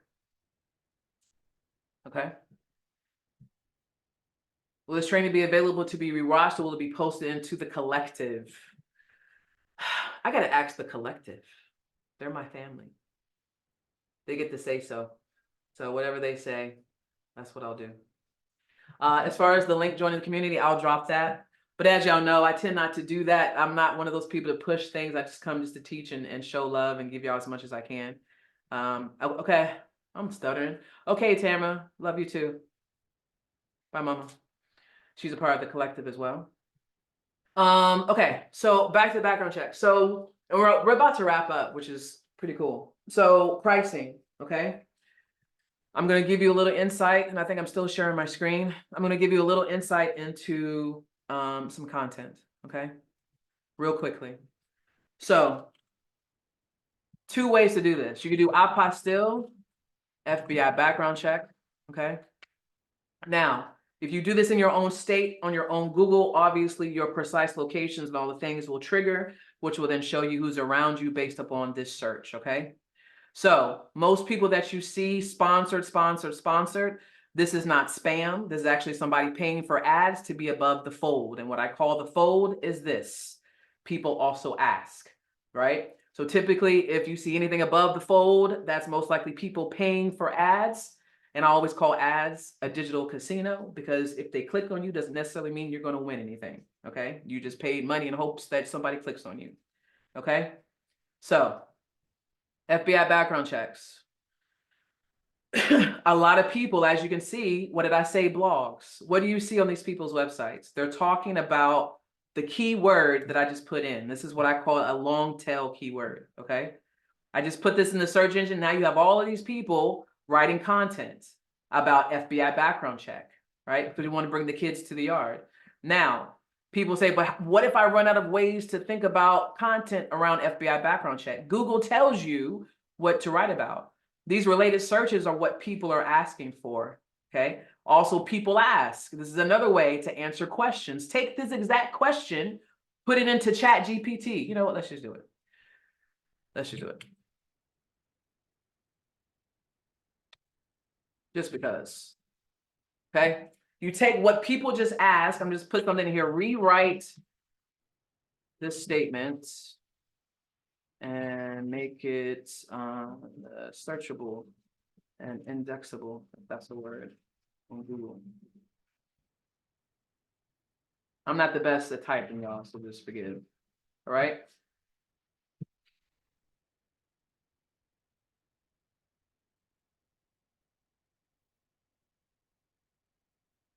Done. You just did a blog. Okay. You just did a blog. Now take that blog, reformat it, put it in your own tone, and then make a blog out of it. Okay. Did that make sense? Put it in the chat, yes or no. And how simple that was and how quick that was. Hope you guys are learning some things, you know. Hi, real quick. Anything you ChatGPT is want. up to 4.0, so just letting you know. You're at I ain't 3.5, buying. but I ain't buying. oh yeah, Nope. it's good though. I'll tell you, I know, I heard. I did it before, and then it's good. I found myself not using it. So Yeah, no, you, Miss I Morgan, do, I but appreciate yeah, you.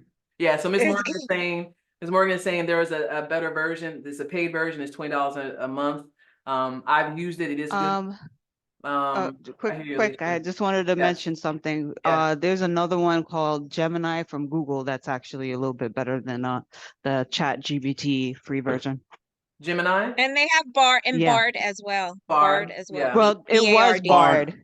Oh, it It was was Oh no, Bard, Bard. now not it's Bard. Gemini? Yeah. Oh, it's another one. Yeah, it's another one. They My they apologies. changed it. They changed it from Bard to Gemini. I don't know why, but they renamed it. Awesome. They rebranded. They rebranded. That's Yeah. what they did. Yeah. Rebranded? Okay, nice. Yeah. Okay. So Not there's mansplaining, but jumping in with it. what, Rob? There's so those large language models and generative AI apps and things like that. Everything those two ladies said is totally correct, you know. But let me give you a secret hack, right? Ty, are you running 11 on here? Why? It depends on what you're trying to do. If you're trying to take over the training, because if not, you don't got time for it. No, we ain't finna do all Explain. that. What's I'm just up? gonna point. What you need? I just want to point this up in your bottom right, the bottom right of your screen. Keep going right one more time. This? That right there. Yeah, hit that. So Copilot in Windows uses ChatGPT 4.0 that the young lady was just mentioning, and it's totally for free. So they actually use ChatGPT 4 in here because Microsoft partnered with them, blah, blah, blah. And of course, obviously, yeah, you could also use Gemini, which is gemini.google.com. So just some things to throw in there. That's also ChatGPT 4 in Copilot. And Claude, sorry, Claude AI is another one. So sorry. That's another. Okay. Sorry, I'm just all over the place. No, don't listen. You're talking to all over the place. It's fine. But you're giving valuable information, so never apologize. It's all good. All right. You guys were asking about how to join the collective. I'll put that link down there for you guys just to do if you so choose. I do have bi-weekly meetings. I'm going over state-specific apostilles because I've done a plethora of them. So I will be teaching state-specific apostilles, and all of those things. Okay. In regards to the apostilles, in regards to the FBI background check training, y'all, that's pretty much it, right? I'll show you my trainings that I'm going to be doing for the collective. So we're doing the content creation. So I'm going to be teaching how to do that, the blogging, all the things. And then in April, I do 2 sessions. We're doing New York and New Jersey, and then Pennsylvania. And then in June, I'm going to be doing Virginia and Maryland. But I have like 10 other states that I'm packed for the rest of the year that I'll be doing training for. Okay. To me, maybe because I already work I have a W-2, maybe I'm more relaxed now, probably, I don't know. But this information shouldn't be charged. I think that people just don't know, and they just need a way to understand it and a little bit more clearer. So that's that.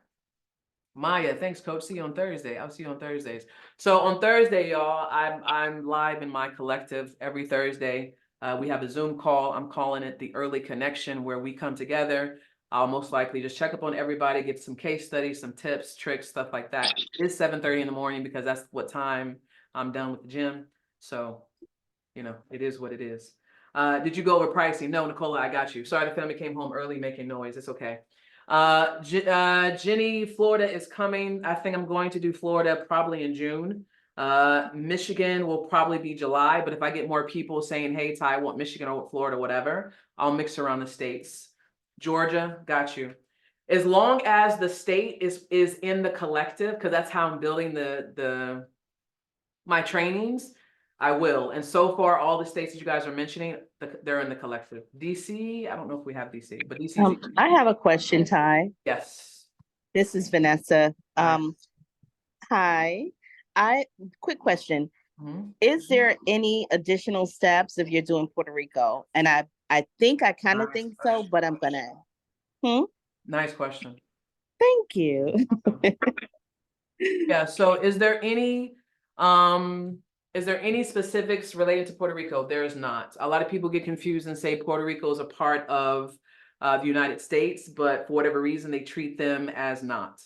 So you can apostille documents for Puerto Rico. There isn't anything different that I know of. Now, if there is, let me know, because I've done an apostille for Puerto Rico, and it was simple. Notarized and took it to the Secretary of State, and that was it.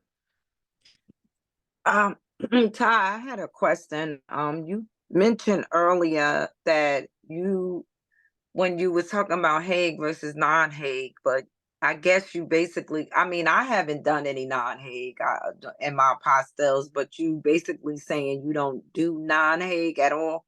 Yeah, I got you. So I'll answer that question for you. So Vanessa, did I answer your question, or do you have steps that maybe should be shared?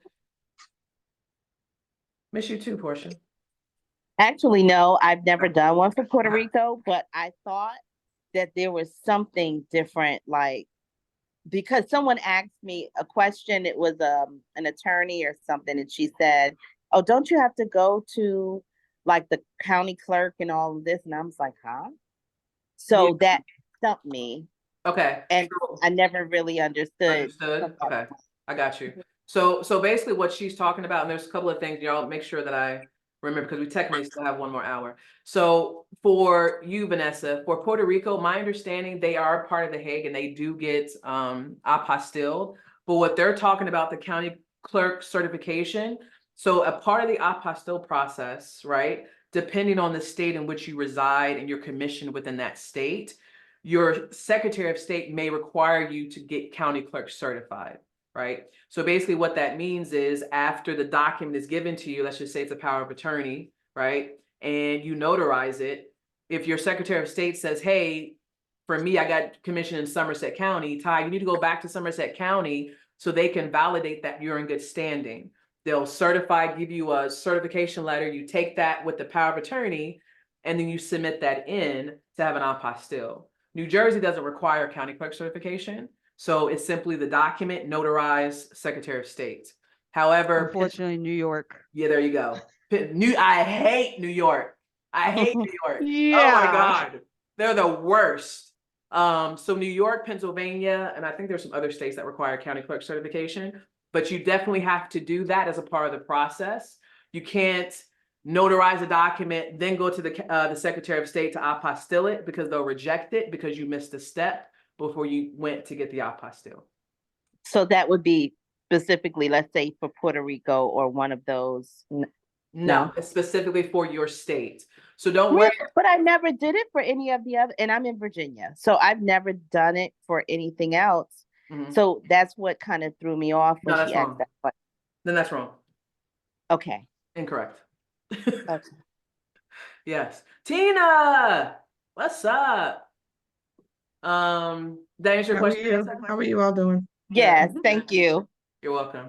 Okay, so Vanessa's question was relating more to specific country processes, but typically the countries that you deal with internationally, the only processes that they have is they want the document notarized on every single page. They may want you to use an embosser or not, right?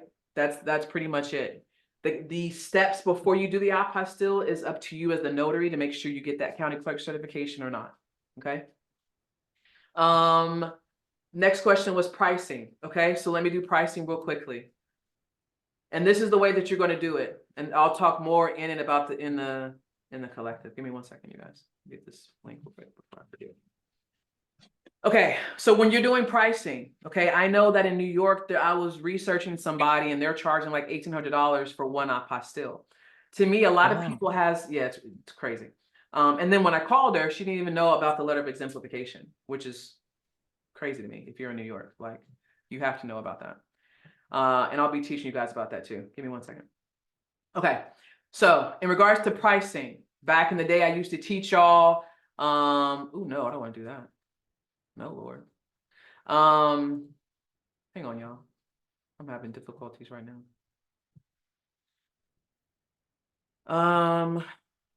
Lost my train. Pricing. Back in the day, I used to tell you guys to price 150, right? And then decrement. Decrement meaning half of 150 is $75, right? Now I do not do that.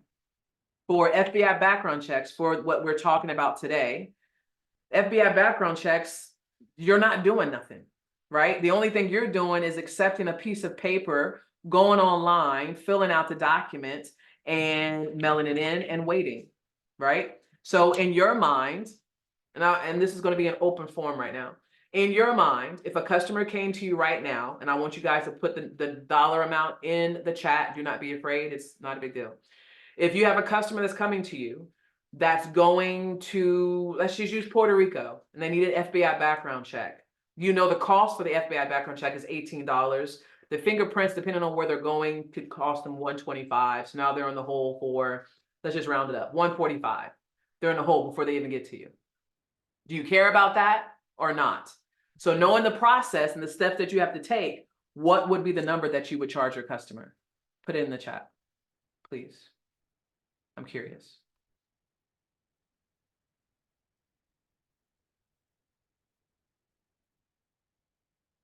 $45, $85, $65, considered 50, 50, 100. I like it. Okay. I charge my customers $125. I charge my customers $125. Now, and I'm glad that we did this exercise. The reason why I said how much you would charge your customer for an FBI background check, you didn't take into account the shipping costs. So you guys want to give me those numbers again? Let's try again.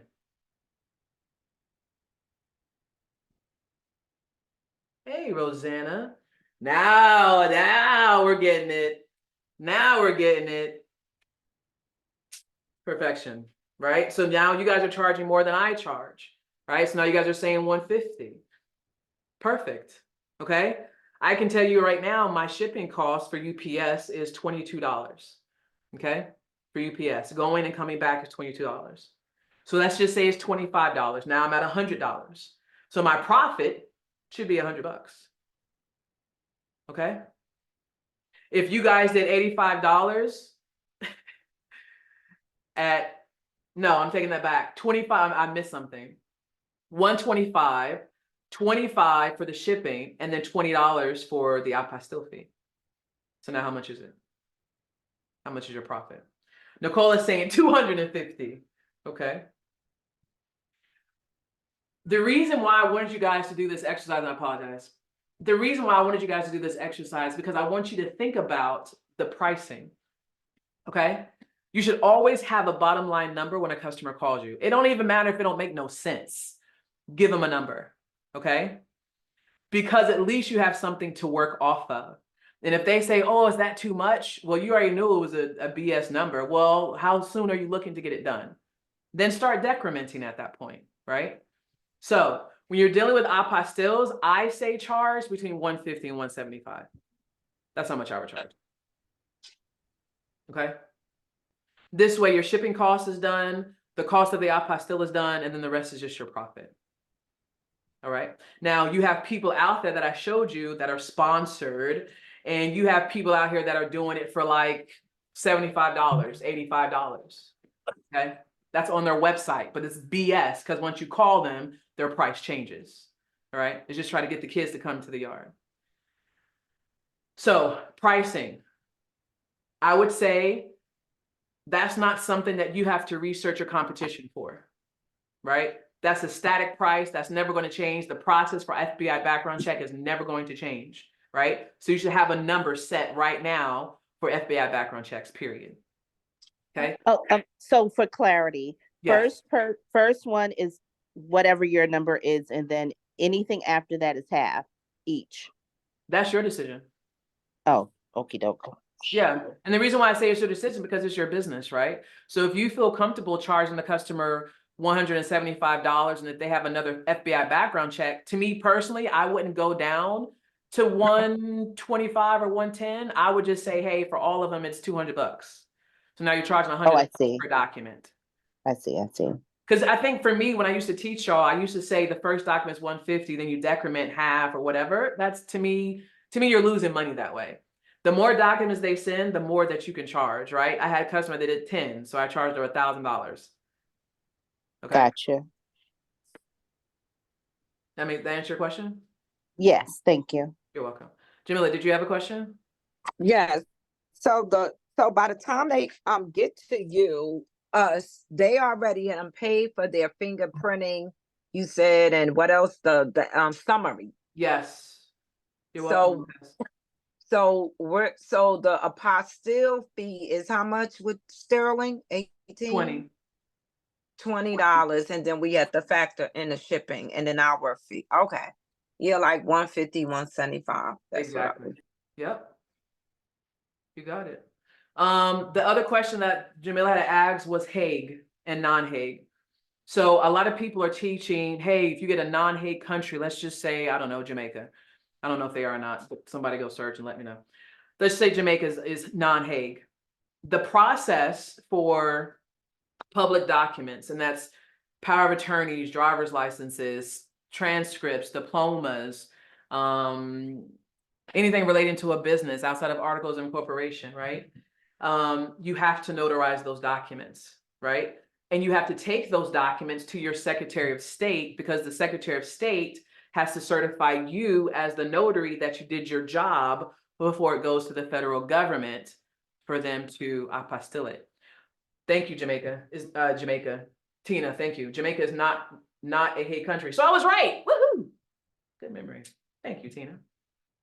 So for any document that is a non-Hague country, you always have to, one, if it's a public document, notarize, and then take it to your Secretary of State. Okay? The Secretary of State will then apply a certification letter, not an apostille. Certification letter is just basically saying I certify the notary, blah, blah, blah, blah, blah. It's on an 8.5 by 11 document and they attach it to your client's documents. Now, typically people will say, well, the next step is I need to go to DC to have them authenticate the document, right? Then I have to get that back and then I have to send it to the embassy so they can legalize the document and then send it back to me. I say, hell no. Right? Nobody has time for that unless you know all the processes and all the intricacies of these embassies. The only thing that you should do is take that document, notarize it, go to the county clerk to get it certified, get yourself certified if applicable, then go to the Secretary of State, have them certify it, give it back to your client. Hey, Ty, I've completed the process to get your document certified. You now can go to your embassy and proceed to do what you like. Okay, no problem. End the process. So I say all that to say there's no Hague process. If anybody is teaching you it, run. Okay. Did that answer that question? Angela, I missed Yes. you. Okay, awesome, Jamila. Cool. Okay. I think I touched on a lot of things. I know people are charging money for this stuff. But I, you know, I can't, God is good all the time. Let me know how the training was. Did you guys, if this was your first time being with me, I would love to know your feedback. The collective would love to know if this was good. I showed pictures this time, the collective. I'm just saying, I'm elevating. Can we have the link for the community? Thank you. I got you. Okay. So Ty, I came in late It's okay, Tina. and you had the FBI form up. Yes, DS-419. Yeah. I got you. So what will we do with that? That's not going to be already filled out? No, They're ma'am. trying to, No, ma'am. okay. No, so that's a good question. So the DS, and let me share my screen. The DS-4194 form is your responsibility to fill out on behalf of the client. The client is only going to be bringing you this document to say, hey, I need an apostille. So this is the PDF that they'll get after the FBI has ran their fingerprints. And pray God it comes up with, you have no results. You're not a terrorist, you're not a bad person, right? So you take that document, you go on to, and I'll show you the path real quickly, Tina. Travel.state.gov, replace or certify your documents, request authentication services, forms DS-4194 form. And then from here, you can actually start typing online because it's a macro, and then you would print it out. So basically what I said was the customer contact information here is your client. Section 1 is your client. All of this is section 1 is your client. You would get that information off of the PDF that they give to you because their information will be here. It'll be here, and it'll also be on the cover letter. Okay. Then section 2 is shipping. Always ship UPS. Okay. This tracking number is for the return tracking number because obviously you have to get the document back. Okay. Section 3 is you.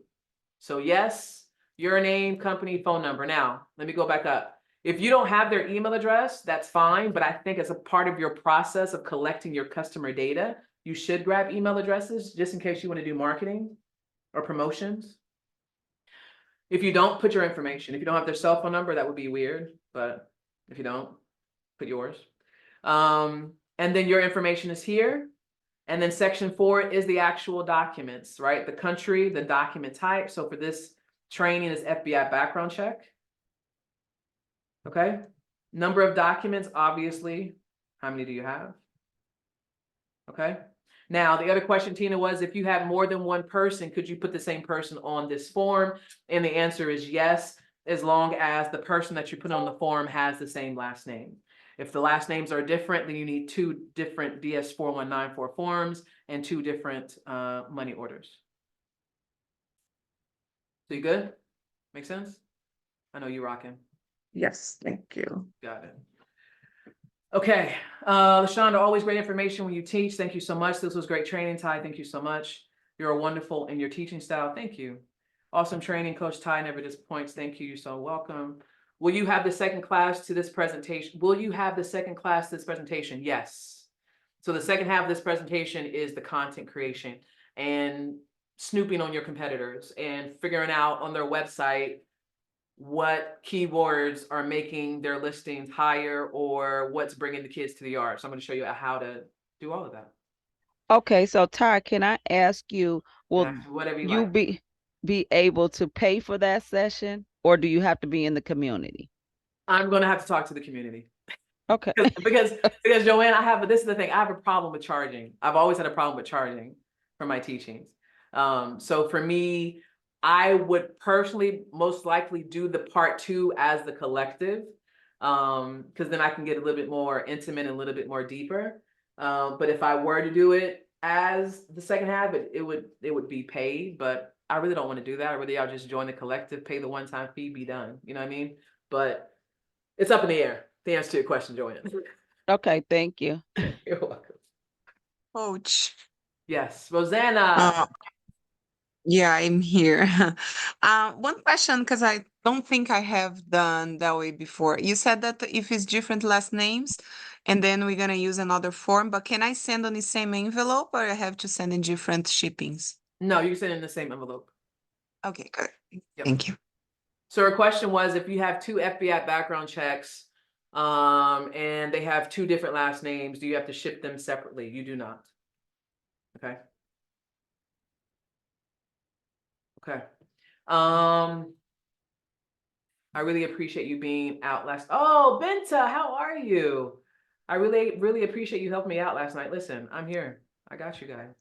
I don't think people should charge for stuff that, you just have to be able to understand it and absorb it and regurgitate and spit it back out where it makes sense. So One last question, Ty. Whatever So you the like. turnaround time for the FBI apostille don't vary like with the regular apostilles. We would say how soon you want it back, and then that's when we would add the expedited fee. Is it just the same time frame across the board? So good question. So FBI background checks, and Benson, nice to put a voice to the face. So thank you for that quick one. I saw it. Jamila, FBI background checks is 3 weeks, 3 to 5 weeks. 3 weeks, 3 to 5. 3 to Okay, no 5. matter what. No So matter they what. can't really expedite No. it. It's just that. Okay, perfect. Nope. Yeah, so FBI background checks, anything going to Sterling, Virginia is, okay, that's a really good question.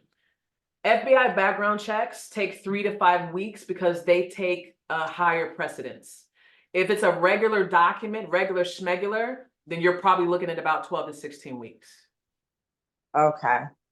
Okay. For your Secretary of State, you would need to know what those turnaround times are and if your state offers expedited service or same-day service. Only you would know. Okay. Yeah. But you're in New Thank Jersey, you. Jamila, so I got you. So you're welcome. Okay, thank you, Ty. You're welcome. I have a question, and Yes, I know ma'am. you probably answered it already. Okay. Or why would someone hire us to do their apostille on this one? Yes. I love questions like that. So I'm gonna tell you guys something. That's an amazing question. Customers are getting smarter. Okay. They have the ability to go online, interpret what's being said, and they have the ability to do it themselves. Okay. I had that same question, Tina, about, oh my God, why is my phone not ringing? Is people not calling me? Blah, blah, blah, right? But it comes down to convenience, right? That's it. It's kind of like going to Burger King, Wendy's. I don't feel like fixing a burger. I'm going to go to Wendy's and go get one, right? However, Tina, you need to be able to stand out over me. Because if we doing the same thing, then that means your content has to be fire. Okay. And I'm sure it is, so I'm not doing no content right now. So even if it was, it'd still be fire, Tina. Okay. So at the end of the day, it comes down to convenience and what services you offer. If your customers don't trust you, the first thing that they hear is your voice, right? And people can understand the personality through a voice. In my humble opinion, you can. And to me, if a person says, yes, I can help you, and they're like, okay, but do you know the turnaround time? Yeah, I think you think, well, do you know? Right? So it comes down to, if they call you, it's because you're a convenience and they need something from you that they don't have the time to do. So I'm gonna expand on that. The people that you would focus on would be your students in colleges, would be elderly people in like nursing homes, or even just elderly people. I'm dealing with a couple right now that's 90 years old doing something in Germany. Yes. Okay. So elderly people, students, corporate America is huge. Okay. So to me, those would be your target audiences, because people can't do it themselves. And I'm keep 100 with you, Tina. I tell people, I'm like, well, sometimes this one customer pissed me off. I'm like, it sounds like you have all the answers. So do you really need my help? Well, I'm just saying, I'm just trying to validate and da da da da. I'm like, well, you validated, and I've now spent 15 minutes of my time, which is about $100. So can I help you or not? Oh yeah, can you go ahead and just do it for me, Ty? I just wanted to see. Okay, cool, right?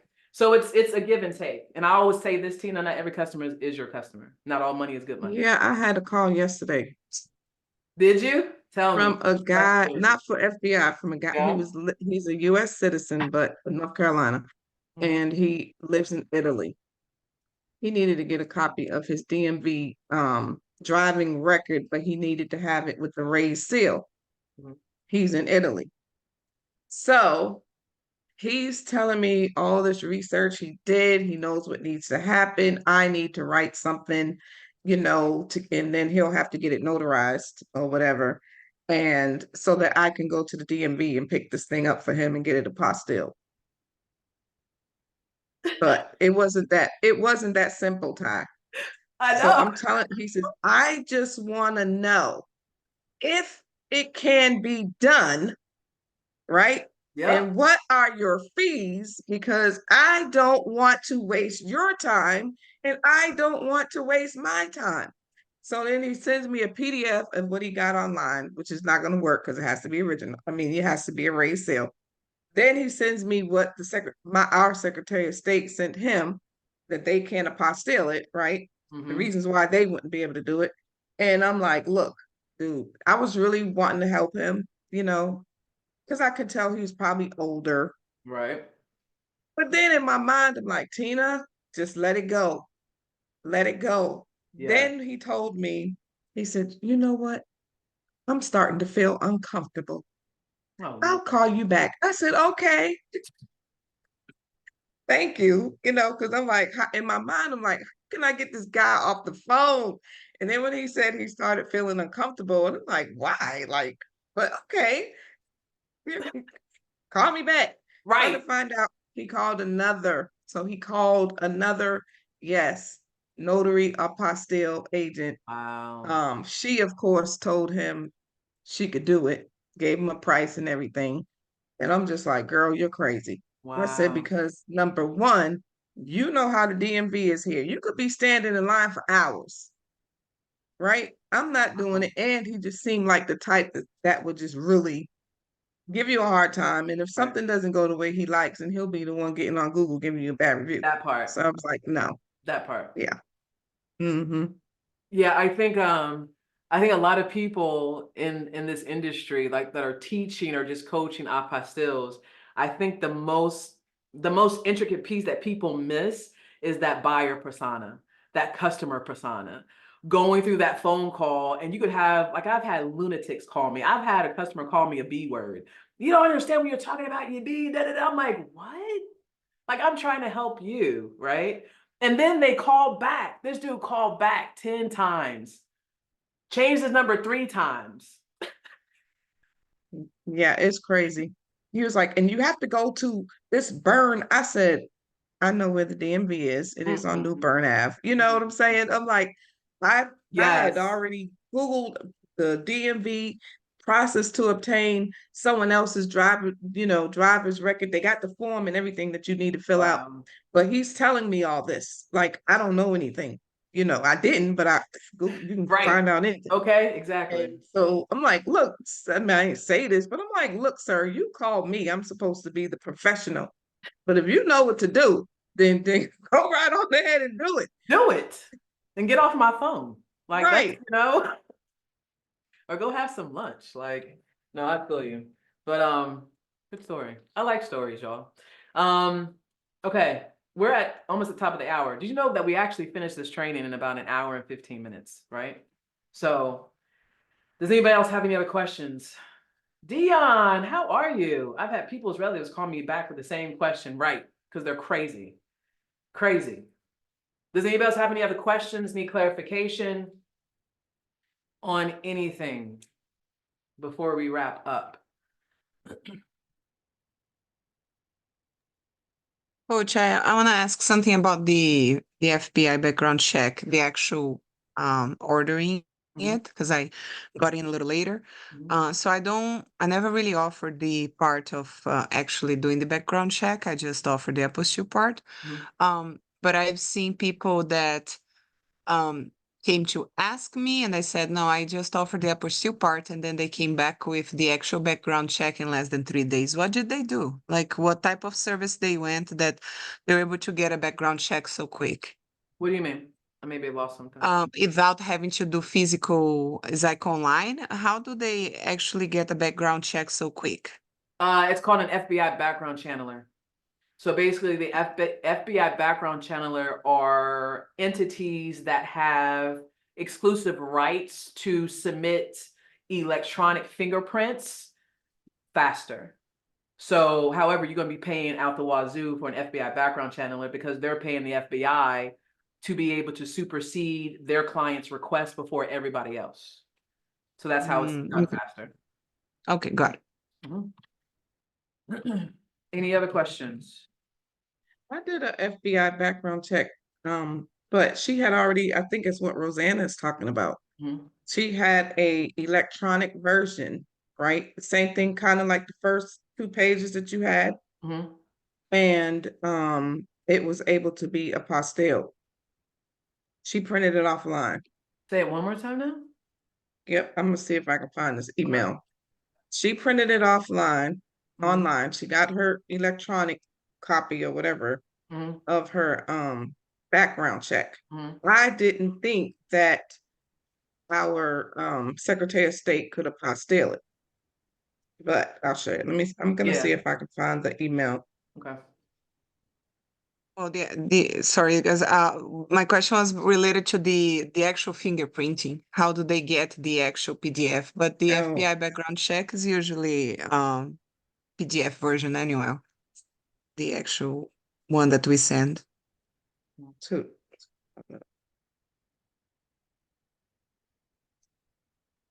I asked them so many questions, it's crazy.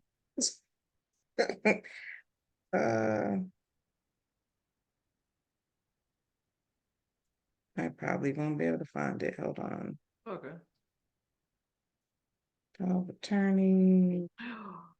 Oh, why are you looking at that? I'm gonna show y'all something real quick, Tina, and just interrupt me when you find it. Okay. I want to show you guys something. Tell me if you guys have ever seen this before.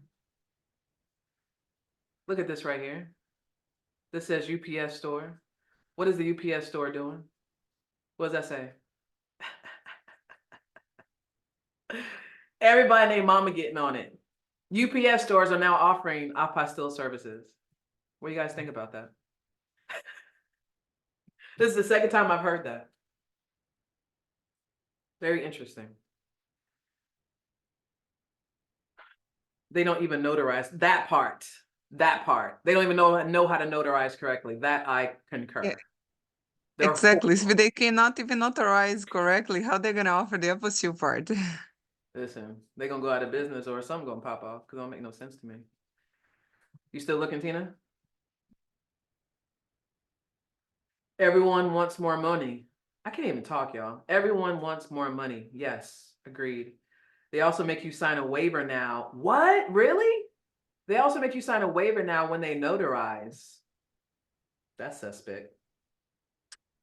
Exactly what I was thinking will happen the What same. does that waiver say? Right. Like I they don't can't know. be liable for the incorrect notarization? Yeah. TJ said that. TJ at Beeline Notary. They also make you sign a waiver now when they notarize. TJ, if you can expand in the chat, that would be amazing. Okay, so I didn't think that the Secretary of State could authenticate background checks from the FBI, right? I mean, from federal. But they sent me this email and said, we can only authenticate background checks from these agencies, FBI federal, SBI state, or your local North Carolina police, da da da da da. Please include the processing fee. So this girl had I had turned her away at first because I was like, you got to do that at the federal level, right? The FBI But background check? yeah, Yeah.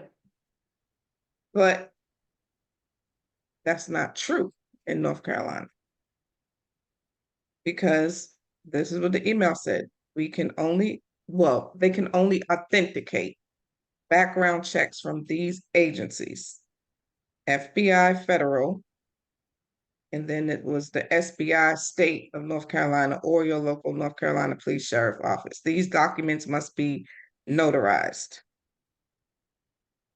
And then it goes on with some other stuff. Yeah, we may have to go online or you may have to. No, I trust you. You have to email it to me. Oh or yeah, something. this is the email from them Yeah, because I remember if you cool you with forwarding saying it, that. let me see it because it doesn't. Yeah, that doesn't make sense. I'll forward it Interesting to though. you. Okay. Mhm.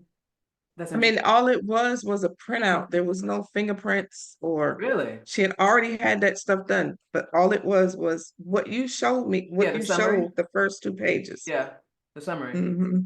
This right here, hang on. This one? This? Like, I can't see it. Oh, shoot, my Are bad. you hang on. sharing? Yeah, my bad. I apologize.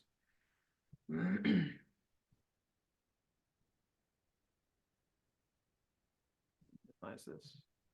Yep, it was This? that. This, right? Mm-hmm. Okay. Yep.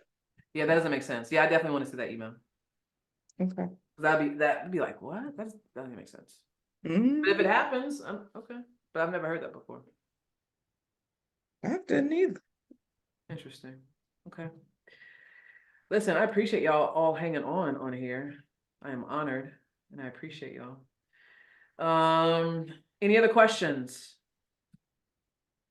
Thank y'all so much for giving me the feedback in regards to the training. I'm glad that even the ones that have been with me for a while learned some new things. That's my goal. So things that you guys didn't even know, you now know. So that's awesome. So I'm gonna give you one more time. Please put a 1 if you enjoyed the class, that you learned something. And if there's anything else that I can do to better my trainings, please let me know. Like I told you, I am going to give the question as a poll to the collective on what I should do with this, because I am going to be sharing my Notion pages with the collective, so you guys can have that. I just implore, as they know the security level and all those things, you cannot download, you cannot share, nothing like that. However, I'm thinking about putting it on YouTube. Tia, thank you so much. And YouTube, you're not paying for nothing, right? You don't have to pay for a replay. You just go watch it, and I get paid. You know, it works. Love the visuals. Thank you, Tony. It was because of you, Queen, and many others. Tanya, Tamra, Rosanna. The slides and pages you shared were very helpful and engaging. Awesome. Okay. Perfection. Okay, y'all, it's 2:02. I want to have my day back and relax and all the things. I hope you guys do the same. Collective, I will be putting Benta, awesome. I can't wait to see you in there. Collective, I will be putting a poll out here probably next 45 minutes. Please vote on what I should do, if it should be YouTube or if I should put it as a digital product and sell it or just keep it in the house. And people have to join to come get it, okay? So that will be a poll and you guys will let me know. All right, that's it. All right, thank you. Thank y'all so much. God bless you. See ya.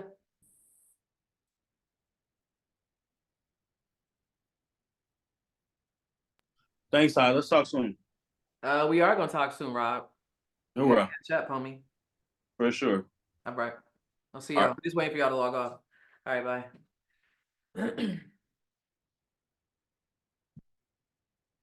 I will, Alicia. Thank you so much.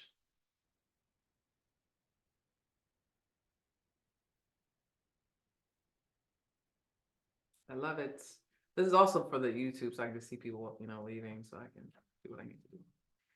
Angela, I miss you. I don't know where you've been, but I hope you're okay. Angela from Methodological Signings. Can we talk soon? Also miss you too. Yes, I will call you, Angela. I got you. All right. Tiana, Courtney, Renee, Cheryl, Anna, they must be away from their desk. Okay, I'm gonna end, Angela, and I'm gonna call you in a couple of seconds. Well, I'm gonna call you about 30 minutes if that's cool, and then we'll catch up. And Cheryl Gear, oh my God, what is going on? I haven't seen you in forever either. Okay, I'm out of here. I'm gonna log off. See you.